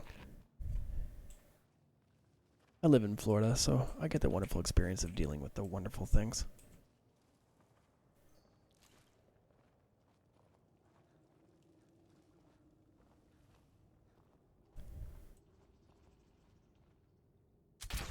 Don't get up.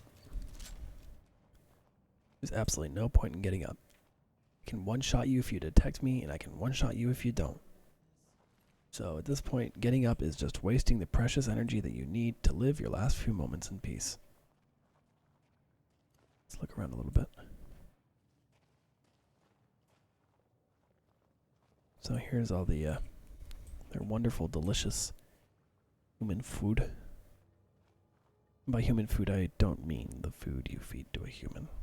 I do indeed mean human-composed food. Yeah, pleasant. Drop a quick save.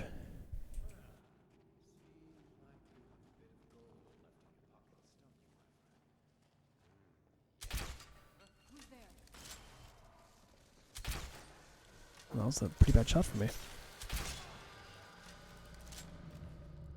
Did she just... No. Serana, don't resurrect random things, please. I don't want to have to listen to that zombie noise the whole time. That can get annoying. Oh, this is just a bunch of clothing and alcohol and stuff they found on these people. Which, you know, that's tragic. I'm okay with the dark, but I've spent more than my share of time in the caves already. Ironic coming from you, Serana, because we've just spent the last however long outside. Poor thing, she can't decide if she's happy about being outside or devastated about it. So this is the actual Movarth's lair coming up. He's got a nice dinner table with a banquet of delicious human flesh. Unfortunately, he's also a bit of a little wimp. So one shot and he's dead. See, this is why you hire me to solve your problems. Because I solve them in one shot. Come out, wherever you are. Ooh. Yeah, friend, you no. No. You're not gonna, no. I'm the most powerful archer in all of Skyrim. No. Physical weapon beats magic weapon. Every stinking time. There's not even the slightest point trying to fight it.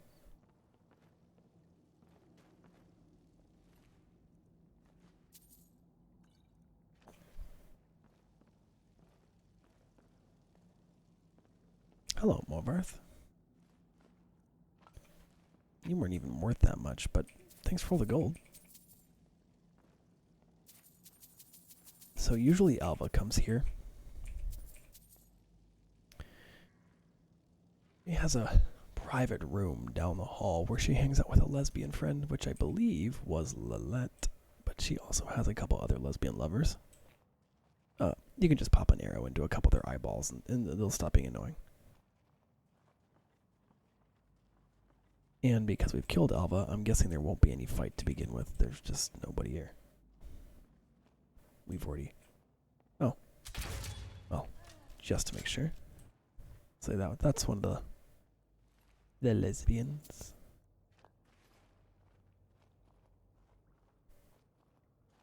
If any of you are wondering about the lore, the best way to think about it is that vampires are a lot like a lion pride. They have one master, one alpha male, and the rest are females. I will let you imagine what happens behind the scenes. I don't think a description is particularly necessary.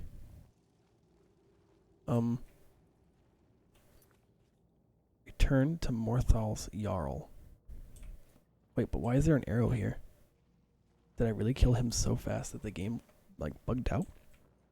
Dang.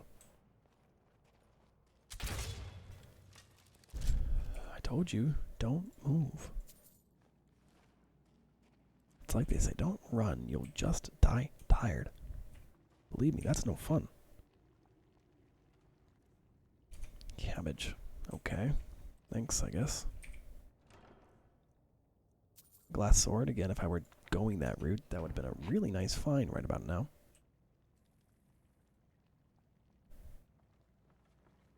I won't lie, when it comes to the lore and the overall feel of Skyrim,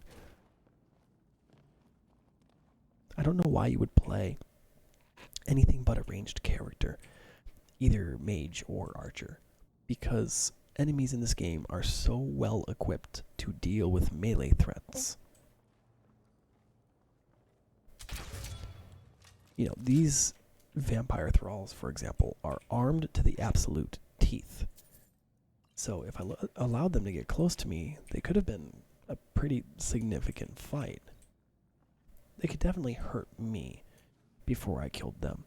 I wouldn't say they could kill me, that'd be very challenging. I'm quite good. But they could definitely make it hard. What is that? What is that? I've never seen that. It is beautiful. Wow. I've never seen a Nordic bow before. 68. 68 base damage. Once I refine, that's more powerful. No, it's not more powerful than it's equivalent to an elven bow. Okay. It's super neat looking though. Like that was really wicked cool looking. It's got like a really sort of like cyber, or not cyber, what's a Horizon Zero Dawn sort of vibe. Which, by the way, I love that game. I would love to stream it. I wish I had streamed Horizon Zero Dawn instead of ever playing it on my own, because my reactions to the story in that game were just priceless. It was one of those stories that was just so perfectly riveting every possible minute. And I know a lot of you would have enjoyed watching the reactions live. But unfortunately, it is on PS4. So. Mother's calling me. Okay, bye. Okay. Mother's calling you. Alright, goodbye. Tell her I said hi, I suppose.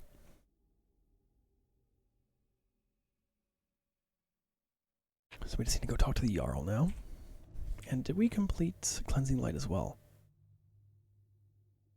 No. Hold up a minute. What? Okay, wait, hold up. Let's go to Movarth really fast. Finish this quest and then go back to Movarth's lair. Because I wonder if it bugged out because I tried to do both quests at once. Because I feel like the Master Vampire is supposed to be Movarth. Pekine. Queen or whatever.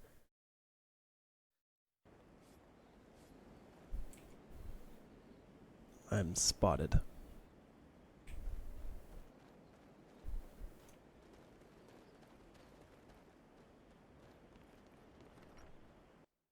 Well, we can turn this in at the very least.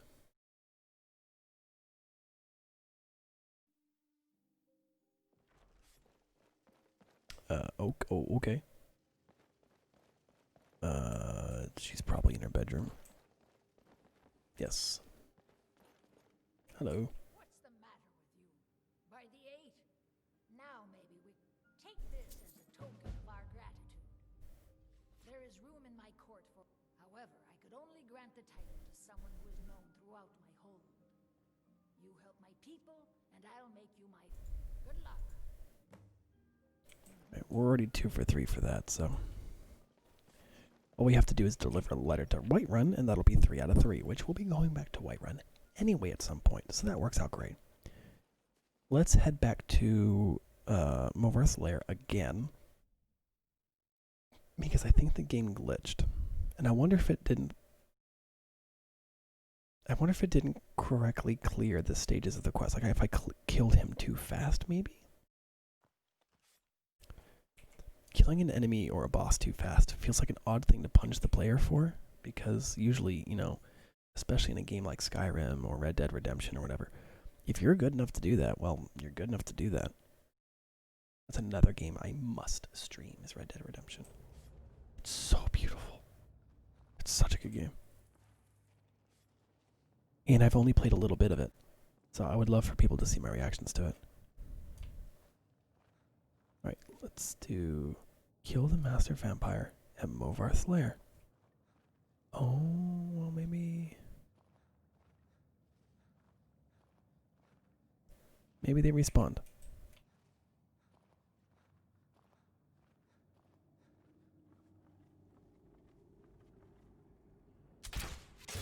Okay. Well, I guess that was the only difference. Thanks. Good knowing you. Okay, well.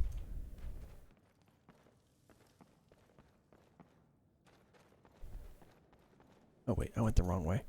Silly me.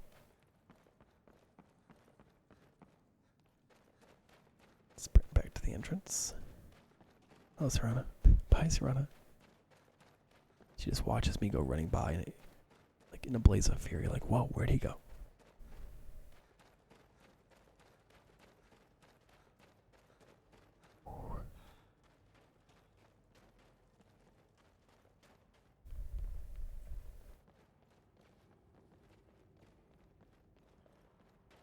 By the way, if you enjoy my content, you should definitely check out a YouTuber named Grandma Shirley. Shirley Curry is her actual name, but she's the gaming grandma who plays Skyrim, and God, she's the most adorable thing. And she's actually pretty good at the game, I gotta say. She got pretty good at one point with a mage playthrough of some sort. Sorry, I'm yawning. My goodness, it's very late for me. Getting real close to my bedtime. But she has a couple playthroughs that honestly made me feel like, wow, I need to improve my game, because she was quite good. Alright, so we need to do... Cleansing Light is done. I'm going to do Pieces of the Past, because after Cleansing Light, there isn't a whole lot for us to do. We can do the Moth Priest Prophet portion of the Dawnguard questline, but there's only about 45 minutes left in my stream, so I don't want to get into a quest that pushes us too far over, because I don't want to keep you guys up. Demi, good to see you again. I love Shirley. I love how she calls her viewers grandkids. Oh, she's the best. And I remember watching her first playthrough, and even to this day, because she's like me, she's done probably, 10, 12 playthroughs of Skyrim at this point. But every time she chooses to kind of angle differently and go explore different areas with a different approach each time. And so she has this appreciation for the game that a lot of actual fans of the game don't have. She just has such great insight into the game. She appreciates all of it. We cannot afford to relax. Alright. Oh, is this just gonna be a... I found enough. He's holed up. We need to destroy him before he turns his comrade. Oh, okay, these are Radiant quests. This is everything I've got right now. What have you got?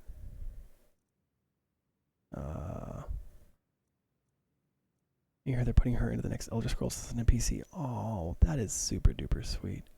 I love that. Stuff like that makes me happy. That's awesome. She deserves it. She is a sweetheart. She'll make a wonderful NPC as well. I hope she gets to voice act for them. God knows, she can't do any worse than some of the voice acting in this game.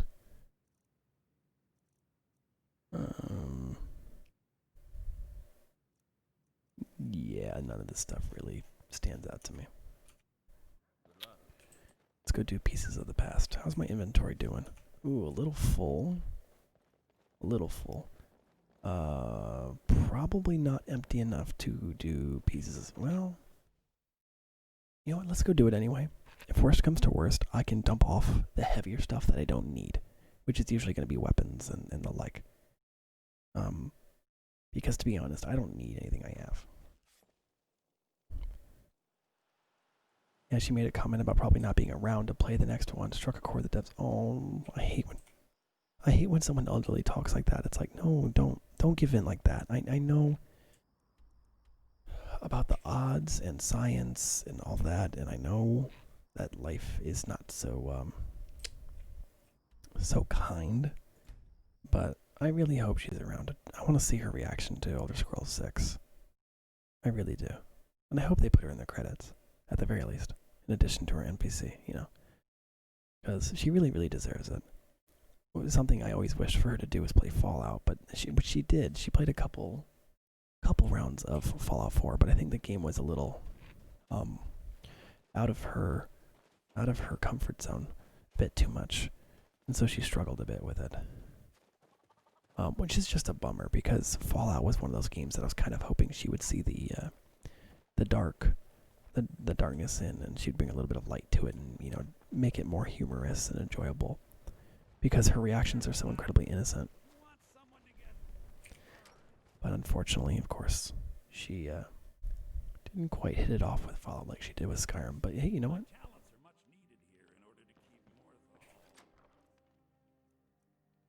Oh, just let me take anything. Thanks. Okay, so now we only need to grab the pommel, which is to the west of Markhearth. Up the river, there's a pathway up here, if I remember correctly, so we can get there from Reachcliff. And then where is the blade? Yes, blade shards. Let's actually do this one first, because I think we can get there pretty quick. Oh, I hope she's around. That's a sad thought. I hope... This sounds very cliche. I always dream about being like a big streamer with, like, you know, hundreds of thousands of followers and thousands of subs and all that stuff, but I always dream about that kind of thing. But I really hope that I get to reach that age and do the same thing, where I kind of inspire people that it's okay to be older. To be older and still enjoy a game, because you absolutely can. Like, it excites me that she doesn't let it phase her that she's older. Hey. I don't want a zombie.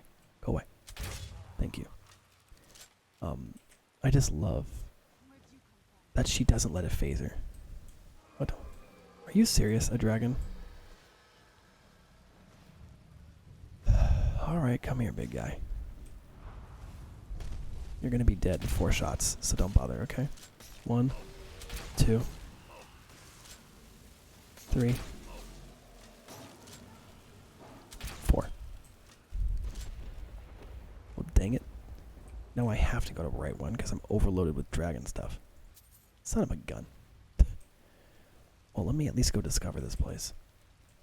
I think by the time we're all getting old, we'll be wrapped up in our plankies playing video games. I hope so. I really hope so.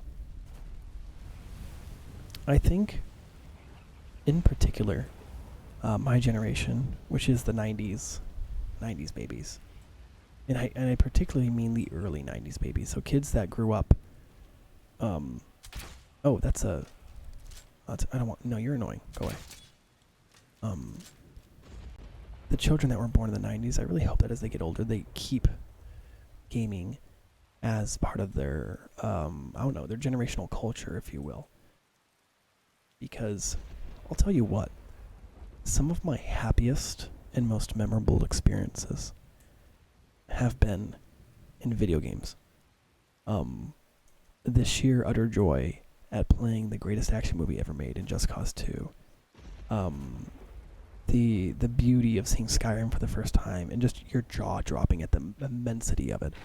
Or playing Grand Theft Auto 4, which was so dark and brooding and just so incredibly just horrifying. Or playing not Just Cause, Spec Ops: The Line, or Call of Duty Modern Warfare with the nuke drop, or Modern Warfare 2 with the EMP. You know, there were just these really definitive moments.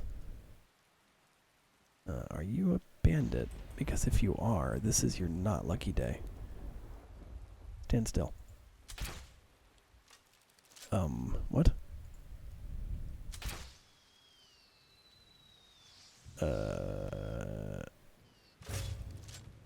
Orc Hunter. Oops. That might have been unnecessary. Oh, I hope they're not mad at me. That might have been a bad choice. Are they hostile? I don't know if they're hostile or not.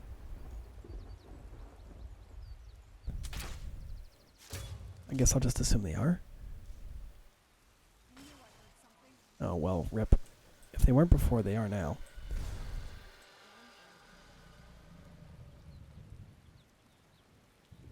They're all just... Oh, they were just innocent hunters. Oh, mother... Oh, god dang it, I didn't need to do that. Oh, man, I am so sorry. Okay, I'm not going to kill anybody inside unless they fight me deliberately. Because these are just a bunch of innocent hunters. That is not what I was trying to do. Let's get indoors. Get out of here, would you? Free level up, thanks. Hi, you're fine, right? You won't attack me. Maybe not. Well, I tried to be kind the second time around. I should have been kind the first time. Rip. Ooh, light armor. Alright, let's take that level up. Level ups are starting to get pretty infrequent, so I'm definitely starting to get a little pickier about what I actually level up with. Archery's taking its sweet time. I think, honestly, I'm going to take smithing's second level so I can improve elven armor even further. I feel like I could definitely benefit from that. But yeah, gaming has really shaped my existence strongly and positively.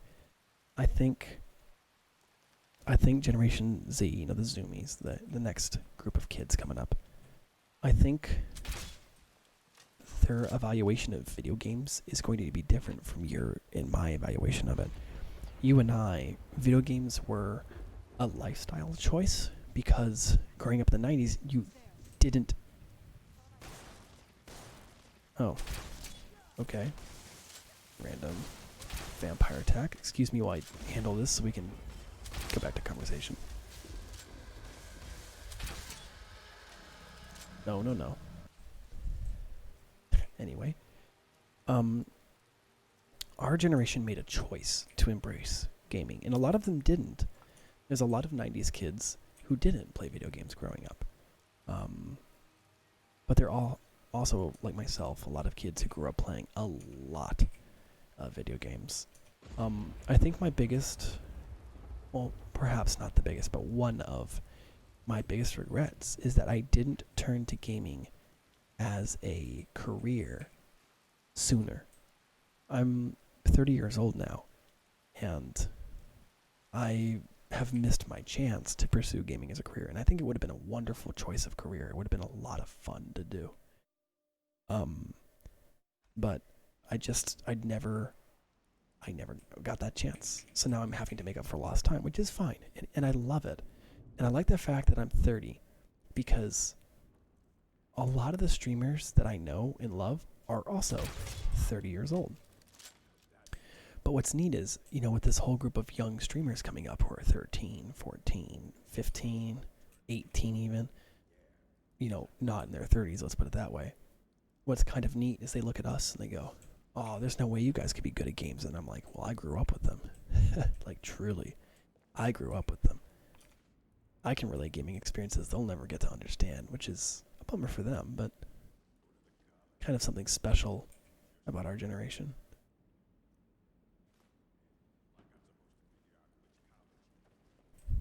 I have to be careful, though. I have to resist the urge to ever become nostalgic. Nostalgia is a boogeyman. When you become nostalgic and you begin to say the phrase, in the good old days, what you're implying is that there is very little chance that the future will ever hold the same magic for you. And as cynical as I tend to be in my real life persona, I don't like being a cynic. I like to look forward to future games with this riveting anticipation that they will be incredible storytelling experiences.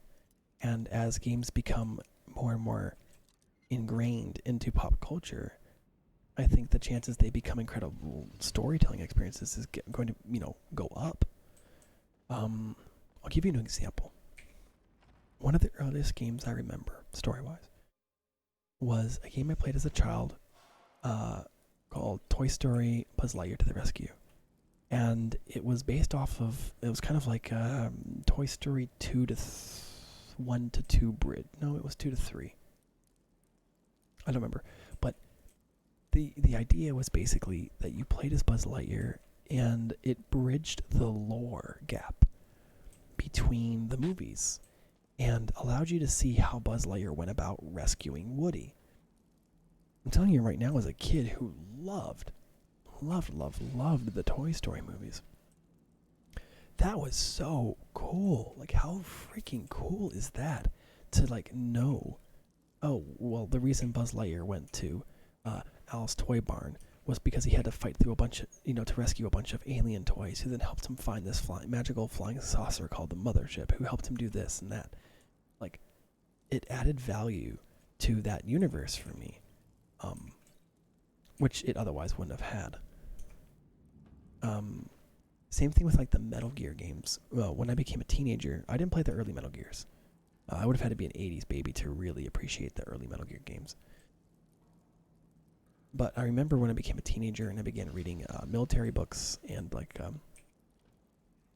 Tom Clancy thriller novels and other stuff like that. And I became obsessed with sci-fi military technology and stuff. I actually ended up joining the military partly because of Metal Gear Solid. Unfortunately, it wasn't quite what I imagined. But that being put aside, one of the things that inspired me to join was Metal Gear. I was fascinated with this world of robotics and cybernetics, and actually the world of cyberpunk or sci-fi future technology has influenced me so much that I've made myself available for cybernetics research. If anyone ever says, hey, we're developing cybernetic augmentations to help humans exceed their limitations, I will happily sacrifice a limb or a body part to experience what it's like to be augmented or, scientifically enhanced. Because that just sounds incredible. Yeah. How cool is that? It's like the adults, by the way, who grew up with Star Wars. The adults who grew up with Star Wars are fascinated by how much of the technology in Star Wars is becoming reality day by day. They talk about hologram emission technology for holding conversations and that kind of stuff. Well, we're already working our way towards that. Or, the Jedi Archives is a bunch of holographic drives. Yeah, that technology already exists and is already in progress. It's so cool. It's amazing. I think gaming has the ability to give people hope that doesn't exist otherwise. Because when you watch a movie, or you read a book, or you hear music, you often tell yourself, that's good for them, but that doesn't apply to me, right? Good for that character, good for that artist, that musician. But when you play a game, especially if you get into it, you are that character. And for a brief moment, unlike any movie, your suspension of disbelief is so strong that for a while you believe you can do anything. and it restores that childlike imagination to you. There's I believe his name's Ken Anderson. I don't remember exactly, but he is a prominent psychologist, and he once said, I believe his name's, I could be wrong, so feel free to look up the quote if I got the name wrong. But there is a prominent psychologist whose quote read, "Genius is the ability to recall childhood at will. Your ability to imagine again and to think incredible thoughts and to not doubt the possibility of the universe around you. That's genius." And I love pursuing that level of genius. I want to be that level of genius. I want to always have a childlike imagination and immerse myself in these worlds and wonder about the political complications of a war between rebels who want to preserve Nord history and an empire that seems uncaring. Sound familiar? Sounds like American politics at the moment, doesn't it? Stuff like that. It's just so cool. Sorry, I know I'm kind of yammering on and on and on about it, but But it's remarkable.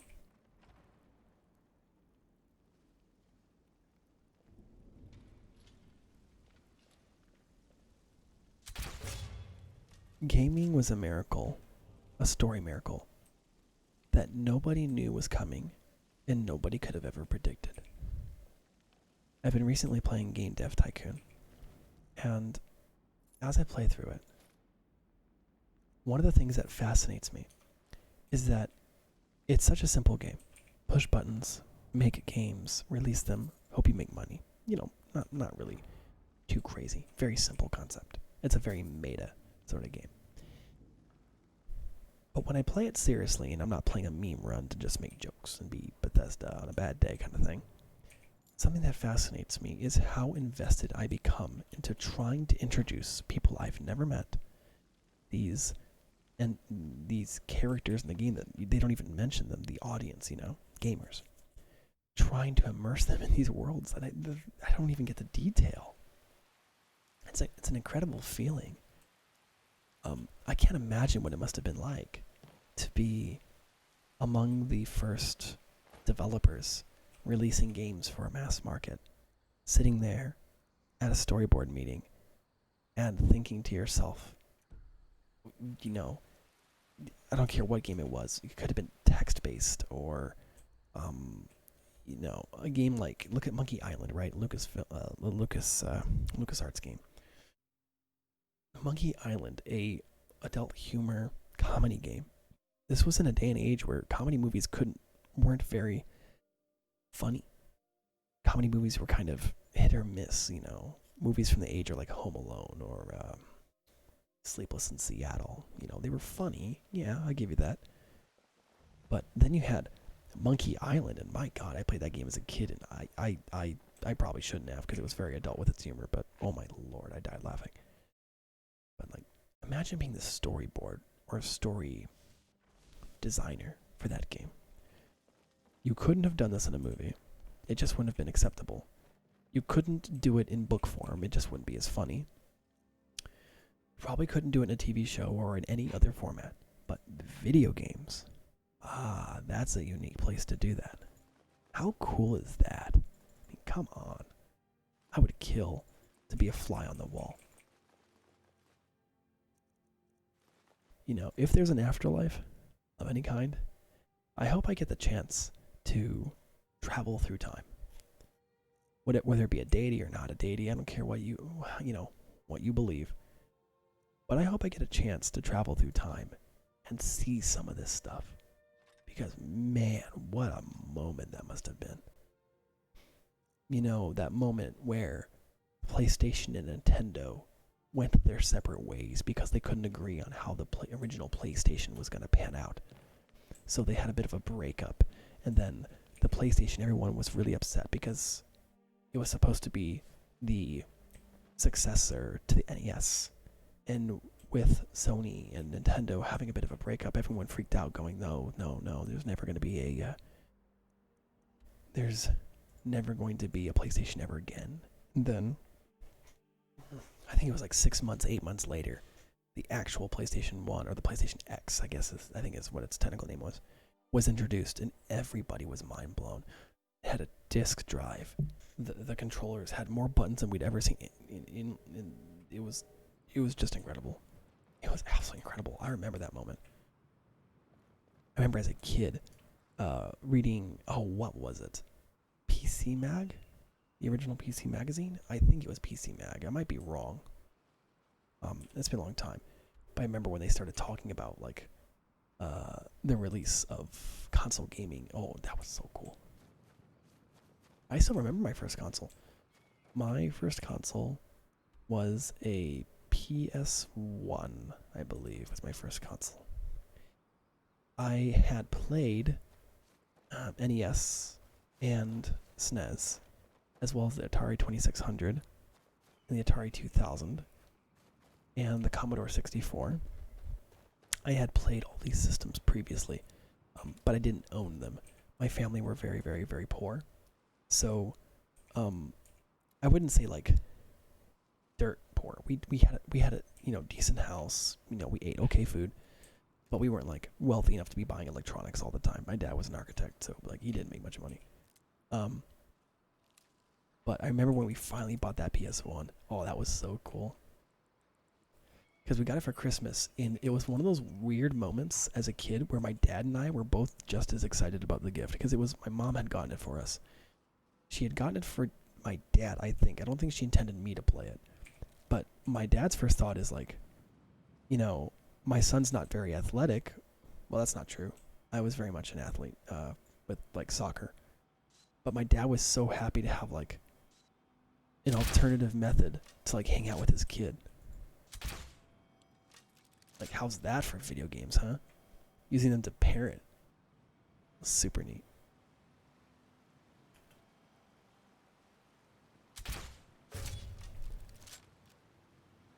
Who's this random guy? Is this a courier? You look like a courier. Hi there.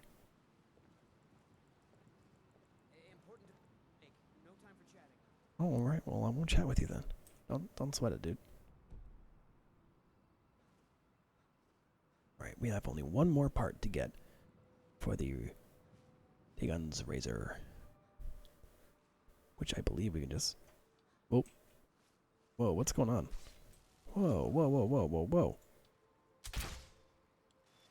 Well, I'm going to assist a little bit with this mess, because this looks pretty bad.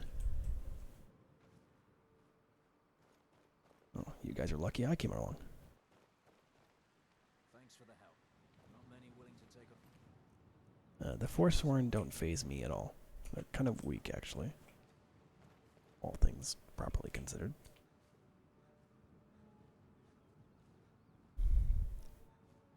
I think where I was unlucky in gaming was that I grew up with a very extreme conservative set of parents.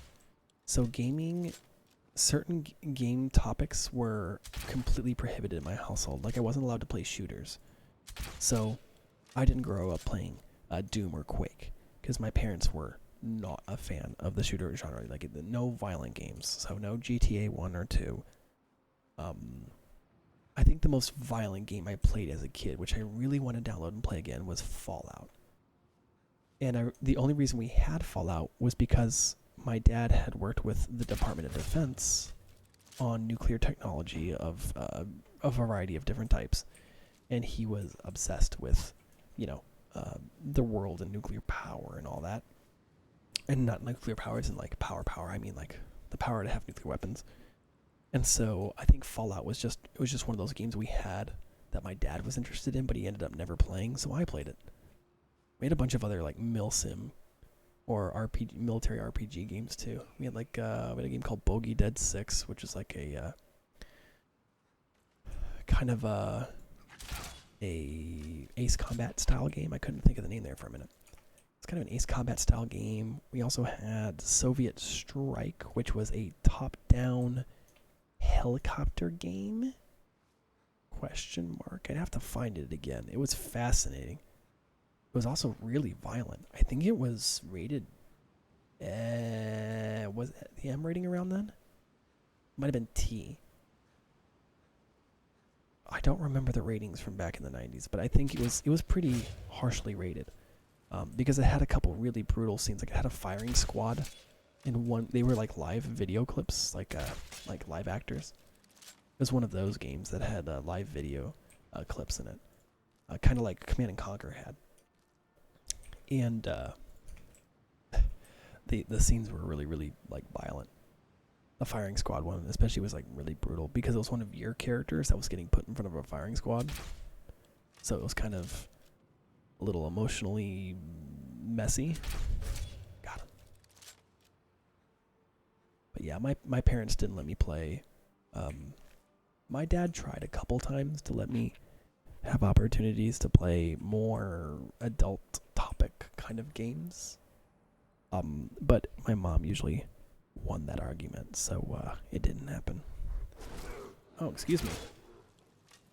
Can you behave, Winnie the Pooh? Seriously. Nobody likes you, okay? Go back to your cartoon. Good grief. But yeah, so that is one of my regrets, is I didn't get to play a lot of the classic games of the age. But I got to play the others. I got to play, all the original Donkey Kongs. I got to play Duck Hunt. I got to try out, what was it called? Virtual Boy? Wasn't it? Was it Virtual Boy? Whatever the fist controller for the SNES was. I don't even remember anymore. It's been so long. I think it was Virtual Boy. I don't remember. But oh my god, there's so many cool games. I used to go to my cousin's house to play Nintendo because she had all the Nintendo stuff. Power Glove, the Nintendo Power Glove. What's a Virtual Boy? Virtual Boy rings a bell too, though. I'm trying to remember now what the Virtual Boy was. But yeah, the Power Glove, that's what it was. Because I remember it was like a VR-ish sort of thing. It was so cool, or augmented reality, I guess. Kind of like the Duck Hunt gun. The flash gun. That was the red visor thing. Yeah, that's right. So I do remember they had the Virtual Boy. Is someone here? I don't know. Why don't you find out? Congratulations, you found out. It'll be very easy to get to this place. But yeah, I remember the Power Glove, the Virtual Boy. I remember that the Sega... I gotta be careful here so I don't mess this up. It was the Sega Dreamcast. Dreamcast had the included internet modem. That was a big deal because then you could have like internet games. Because I had a game as a kid. I'm trying to remember what it was called. Something of the North Star? No. Oh man, this is really digging back in my memories as a child. But we had some sort of game that had internet-hosted co-op. It was brand spanking new technology. Like no game had ever done that before, and it was on the Dreamcast. And I had a Dreamcast. I don't know what happened to it, by the way. It'd be really valuable these days, huh? But I remember thinking it was like the most wicked cool thing that you could like connect to the internet and play with somebody you'd never met before. It's like, what? Because I know they did it, and then the PS2 had a built-in modem that didn't really encompass many games. And I think the GameCube did as well. I think the first time like internet gaming started to become a thing was with Xbox, because I know Microsoft kind of intended internet multiplayer start becoming a thing. So the Xbox, and then the fifth generation of consoles, so PS3, and it's like started incorporating actual. Huh? Sorry, I heard a growl. Like PS3 and it's like were the first ones to really truly just be designed with internet stuff in mind. I don't need the arrows, but I'll take them anyway. Oh man, those memories. I'll never give up those memories.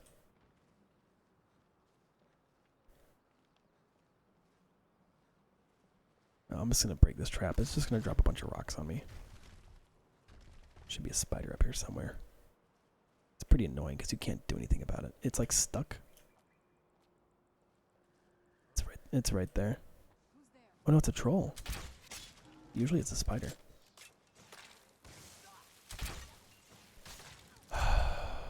Briarheart, stop being annoying. I missed. You managed to down Serana. Oh, you're dead. Ooh, you can take more than one shot. Yeah, but you can't take two. Glass axe of torpor. And an ebony sword. Ooh, that is pretty. Who is shooting at me? What? Get wrecked.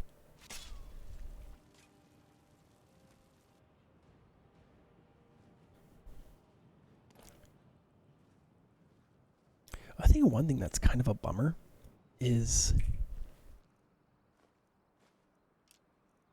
I have to be careful how I describe this because this could offend some people. And I don't mind being offensive, but I try to avoid it when I can. How do I describe this? Okay, there's something about modern gaming that bothers me. With modern gaming, kids are being thrown into, oh god, this sounds so boomer of me, I'm sorry, but I'm going to say it anyway. Kids are being thrown into these graphically complex, deep, massive environments. And from a young age, they're being given a lot of color, and I like to call them the flickering screen syndrome, where they're being given a lot to visually digest all the time. But there's an unintended consequence of this. I think the up-and-coming generation of gamers, and I'm looking at games primarily such as Fortnite, even games like Valorant to a degree. These kids aren't playing these games with the intent of discovering all they have to offer. Again, I'm trying to be delicate. They are looking for faster and more sensory overloading experiences in a shorter time frame than ever before. It's kind of like fast food. Let's be honest. Nobody, and I do really mean nobody. I've never met someone at least that meets this, but nobody is impressed by fast food anymore. The fact that you can go to a restaurant and get what is more or less fresh food prepared for you extremely quickly for what is more or less a decent price, that doesn't really rattle our cages as much as it used to. You know, when I was a kid, a trip to McDonald's was a pretty fun thing. You would go, you'd play in the play place, you'd go hang out with family and friends at McDonald's. It was kind of I wouldn't say a big deal, but you know, it was important. But what was fascinating is, I want you to compare that to the generations in the 60s and 70s that grew up with McDonald's. McDonald's was the bee's knees, man. Think about that for a minute. McDonald's was bleeding edge.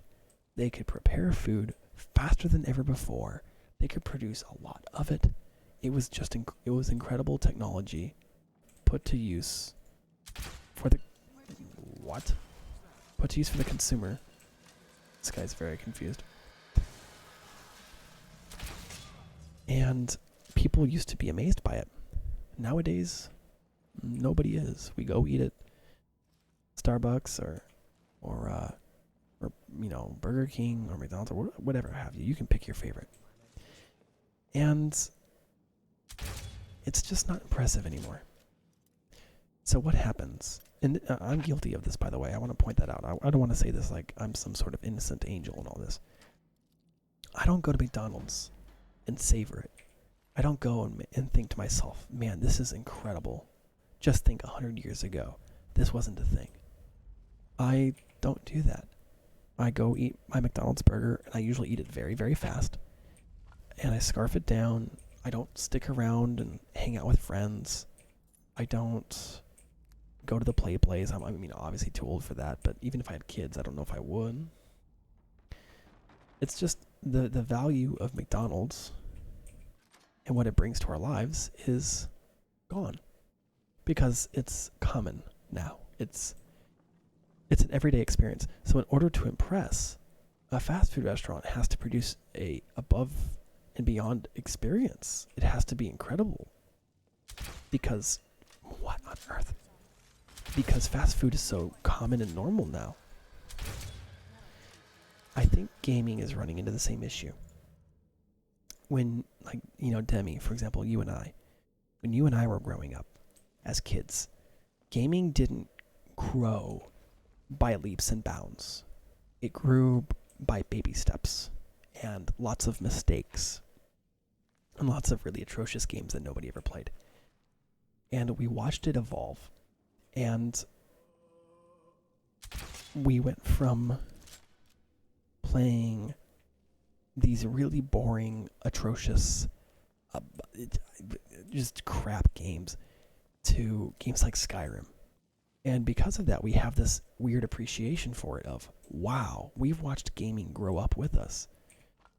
It's changed a lot over the years. And the beauty of it is we have an appreciation that there was a time where a lot of this wasn't technologically possible. When I was a child, a game like Skyrim would have been intimidating. Just what would I have done with all of the world to explore? In fact, I probably would never have played, to tell you the truth. It would have been too intimidating for me.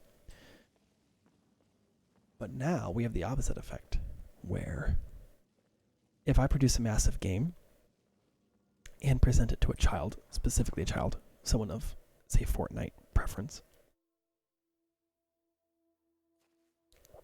Sorry, I needed some coffee there. They don't... There's no wow factor anymore. And I won't lie, this is something that brings a tear to my eye. Because somebody somewhere sat down when they were developing this game.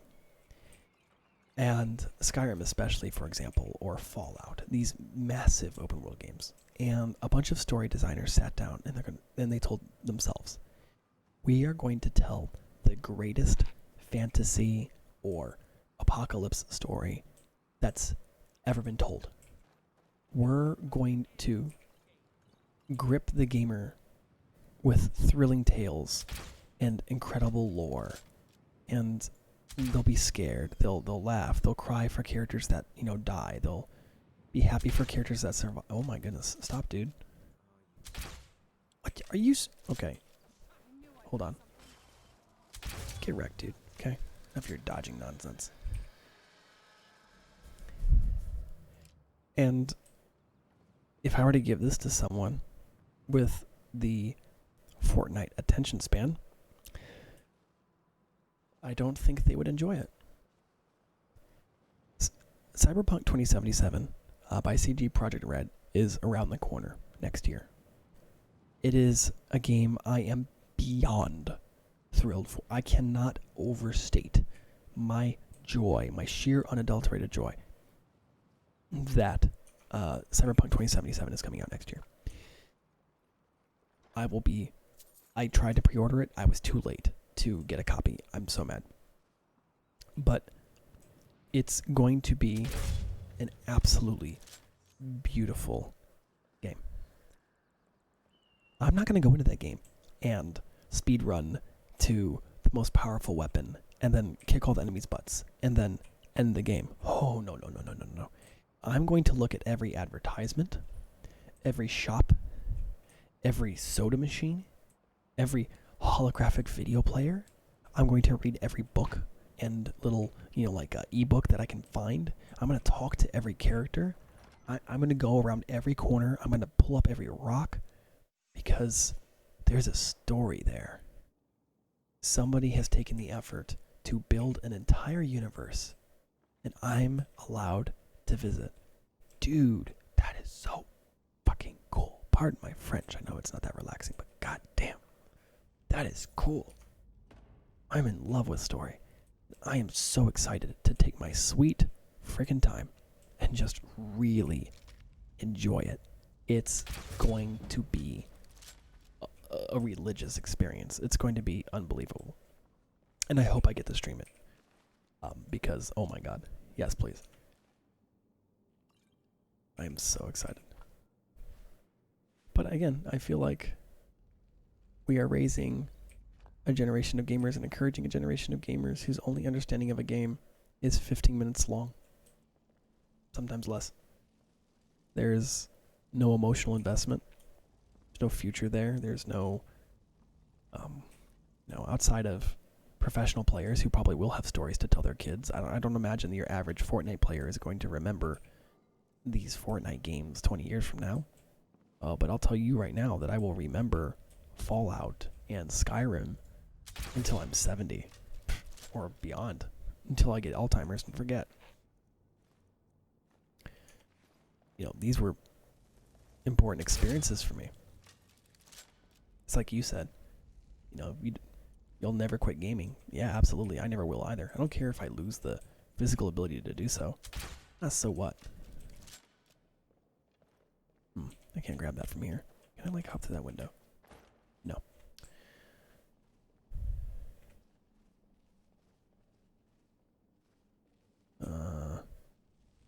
I know that thing's a trap. I don't remember how it works, but I'm pretty sure it spits fire at you. Yeah. Good memory.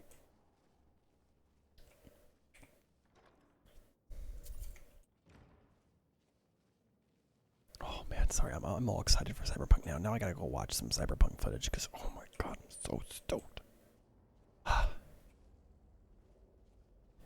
I've never been as excited for any form of medium. Book, music, movie, anything, as I am for Cyberpunk. I'm not even kidding when I say it's going to be a borderline religious experience, because oh my god. Ripping me away. You'll have to drag me away from the game.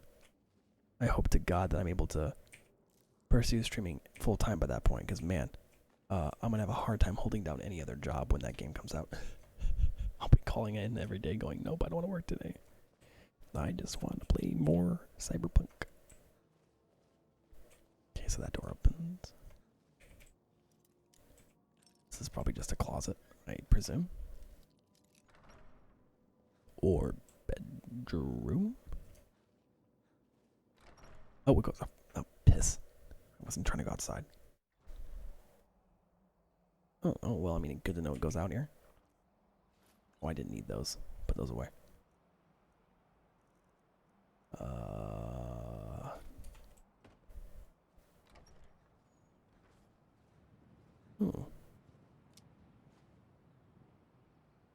Hello down there. Just curious to see if there's anybody left down there. Obviously not.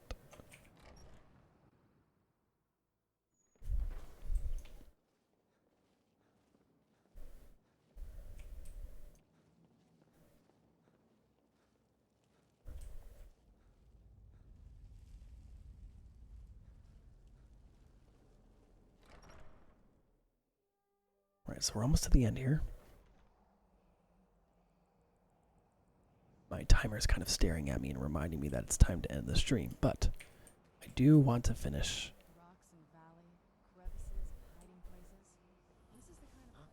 Oh, hello there. Oh man, I literally shot him up his rear. Sorry, dude. Oh, God, it's a hag raven. I can hear that. Don't do it. Don't do it. Suit yourself.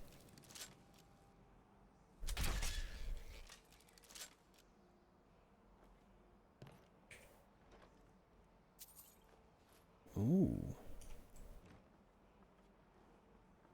Yeah, we're going to finish the Pieces of the Past quest. Because as much as I love giving you guys cliffhangers, that's not very fair of me. So, we are definitely going to actually finish. I missed, but it doesn't matter. These things don't do that much damage.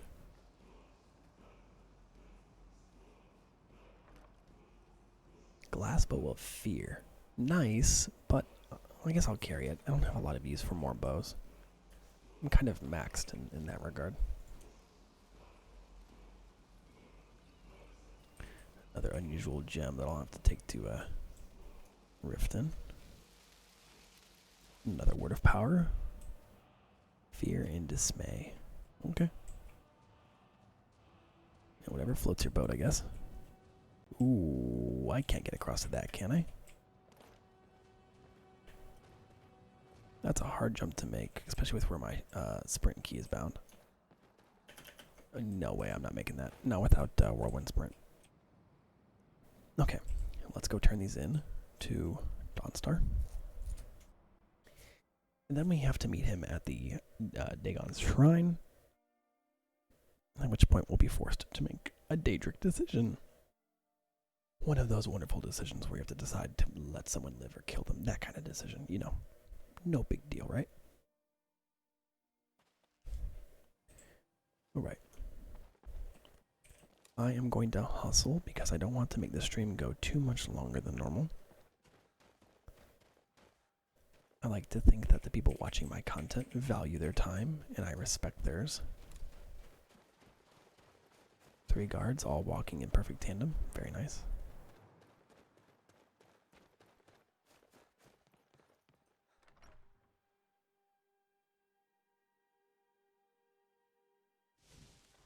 Alright. Hello, Silas. Do you have one of the razor fragments? All at once. You're efficient. 2400 gold, thanks. Finally, all the pieces of Mehrunes' razor are in my hands. There's a 4th piece. That's I know how to put all the pieces together. We just need to take. Ever since I was a boy, don't you see? I'll meet you at the shrine. Alright. Oh, did he already give it to me? Oh, he has the other piece. Oh, okay. Well, let's go up to the shrine, and then we'll conclude Lost Pieces of the Past. Where is this shrine? Up here. Oh, beautiful. Right down from Dim Hollow. I think, unless that terrain is impassable, which it could be. This is Skyrim after all. I think we can get up there from Dim Hollow. We just have to go west-southwest. Hopefully we can actually get there. It's a little bit... The terrain on this particular mountain range is annoyingly convoluted. So sometimes you can't access anything. So cross your fingers, this is an actual path that leads up to the shrine. Do I have dwarven belts? I'm going to need them in a minute. Ooh. Corundum, hello. I know I said I was not going to waste your guys' time, but I really need Corundum. Amongst other things. Hoping for a flawless gem as well. Flawless ruby? Amethyst, yeah. Okay. Sorry, Serena. We'll move. Ah, yeah, there's the stairs there. His shrine's on top of the right side of the hill up here. Nice and neatly accessible. I hear a ice wraith, and that disappoints me, because I hate them. They are nasty little things. Hopefully I can one-shot it so I don't have to fight it. I missed. Good for me.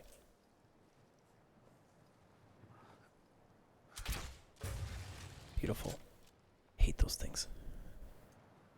If you're an archer, those things are notoriously hard to hit. They're such a tiny little hitbox. Oh, this could get a little loud. Because I know you guys are trying to relax, I'm gonna turn this down just a bit, because Dagon, being a Daedra, has modified audio, and therefore he's incredibly loud.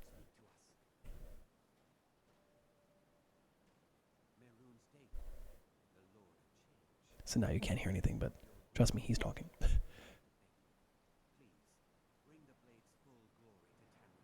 Hello, Dagon. Yeah, see how loud he is? He's so loud. Can you imagine how loud this would be if I didn't turn it down? You also can't skip Daedric dialogue for some reason. Okay. Dagon does not declare a winner while there is a pawn on the board. Kill Silas. He and his family have served their purpose. He deserves to live. Dagon can declare if a pawn is worth keeping. I have spoken. Kill him. Take your rightful place as my champion, or I will crush you. Good luck with that, dude. I'm the Dragonborn. So. Wait, don't kill me. There's another way. Okay. Take the pieces back to my museum. You get a generous amount of gold, I get to complete my collection, and nobody has to die. Thank you. Here's your gold. I'll make a run for it back to Dawnstar. So. You think to betray Dagon. Oh, hi there. So he spawns a bunch of Dremora. They're pretty nasty. If I'm fast enough, I can save him. But it's a pretty hard shot. Oh, come on. They do catch him eventually, too. Oh. Oh, come on. Got him. Nice. Nope, you come back here. Don't make me chase you. Where's the other one? Oh, did Serana kill the other one? Which, I mean, if she did, bravo. That's one less thing for me to have to do.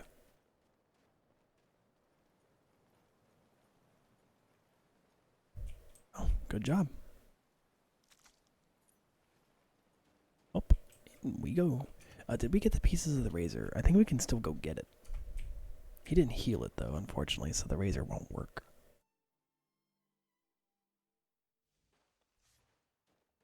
I think you have to agree to... Oh, hi there.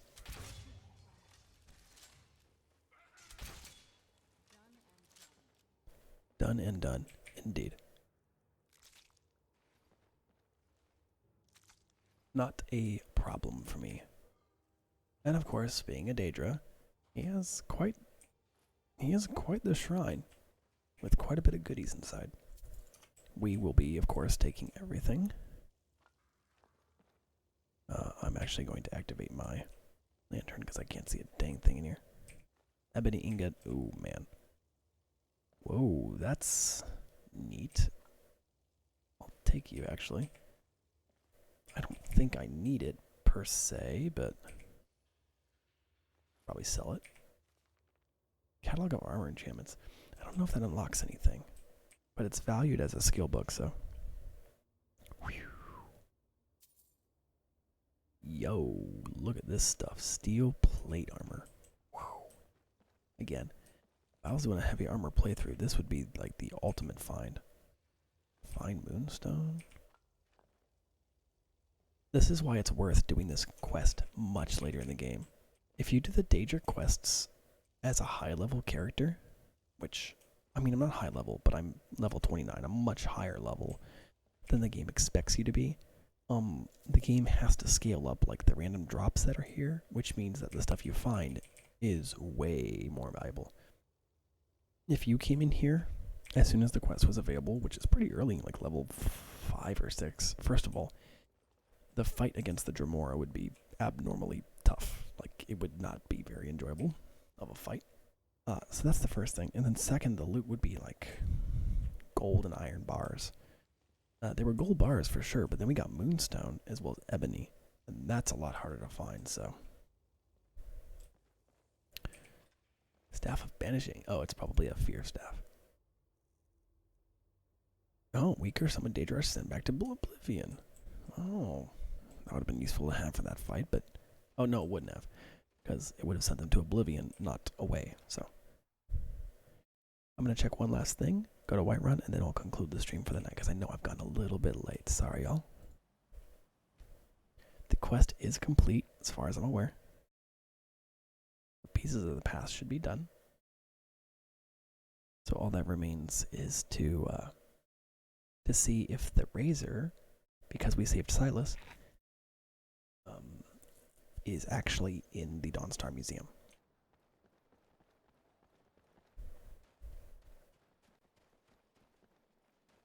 Again, I'm just going to sprint there. just not to drag things out.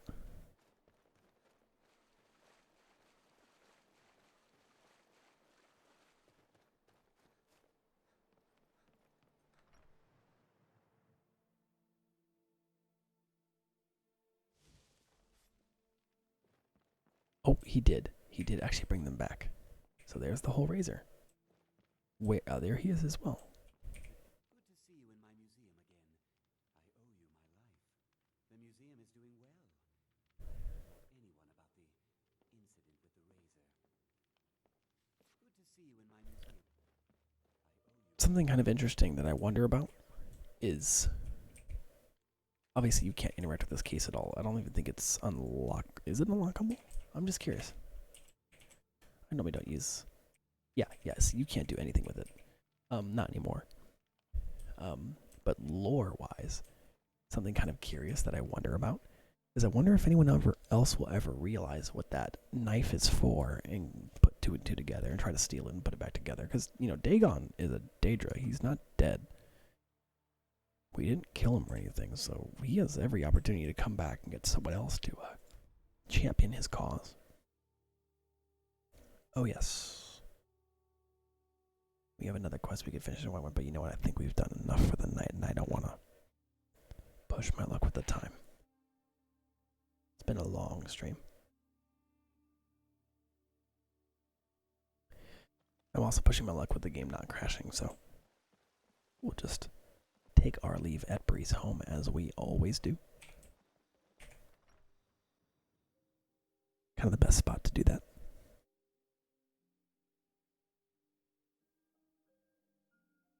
Have a good night, Debbie. I hope you were able to relax and unwind.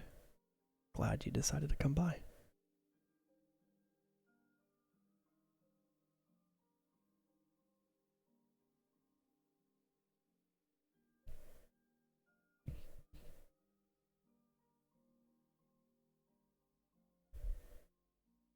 Actually, I think the game has crashed. Yes, the game has crashed. Remember what I said about gambling on the game lasting? Yeah, it didn't. That's rather predictable of Skyrim. Well, it is what it is. Well, folks, I'm going to go ahead and terminate it there because, well, we got far enough. We made it to Whiterun, so the game will be generous enough to give us a save there. But I hope you were all able to relax and enjoy a bit of peace and quiet. I hope I was able to help you unwind and entertain you at the same time. Remember, this video will be uploaded to YouTube 24 hours from now, so tomorrow night at 7:30 p.m. Eastern Daylight Time.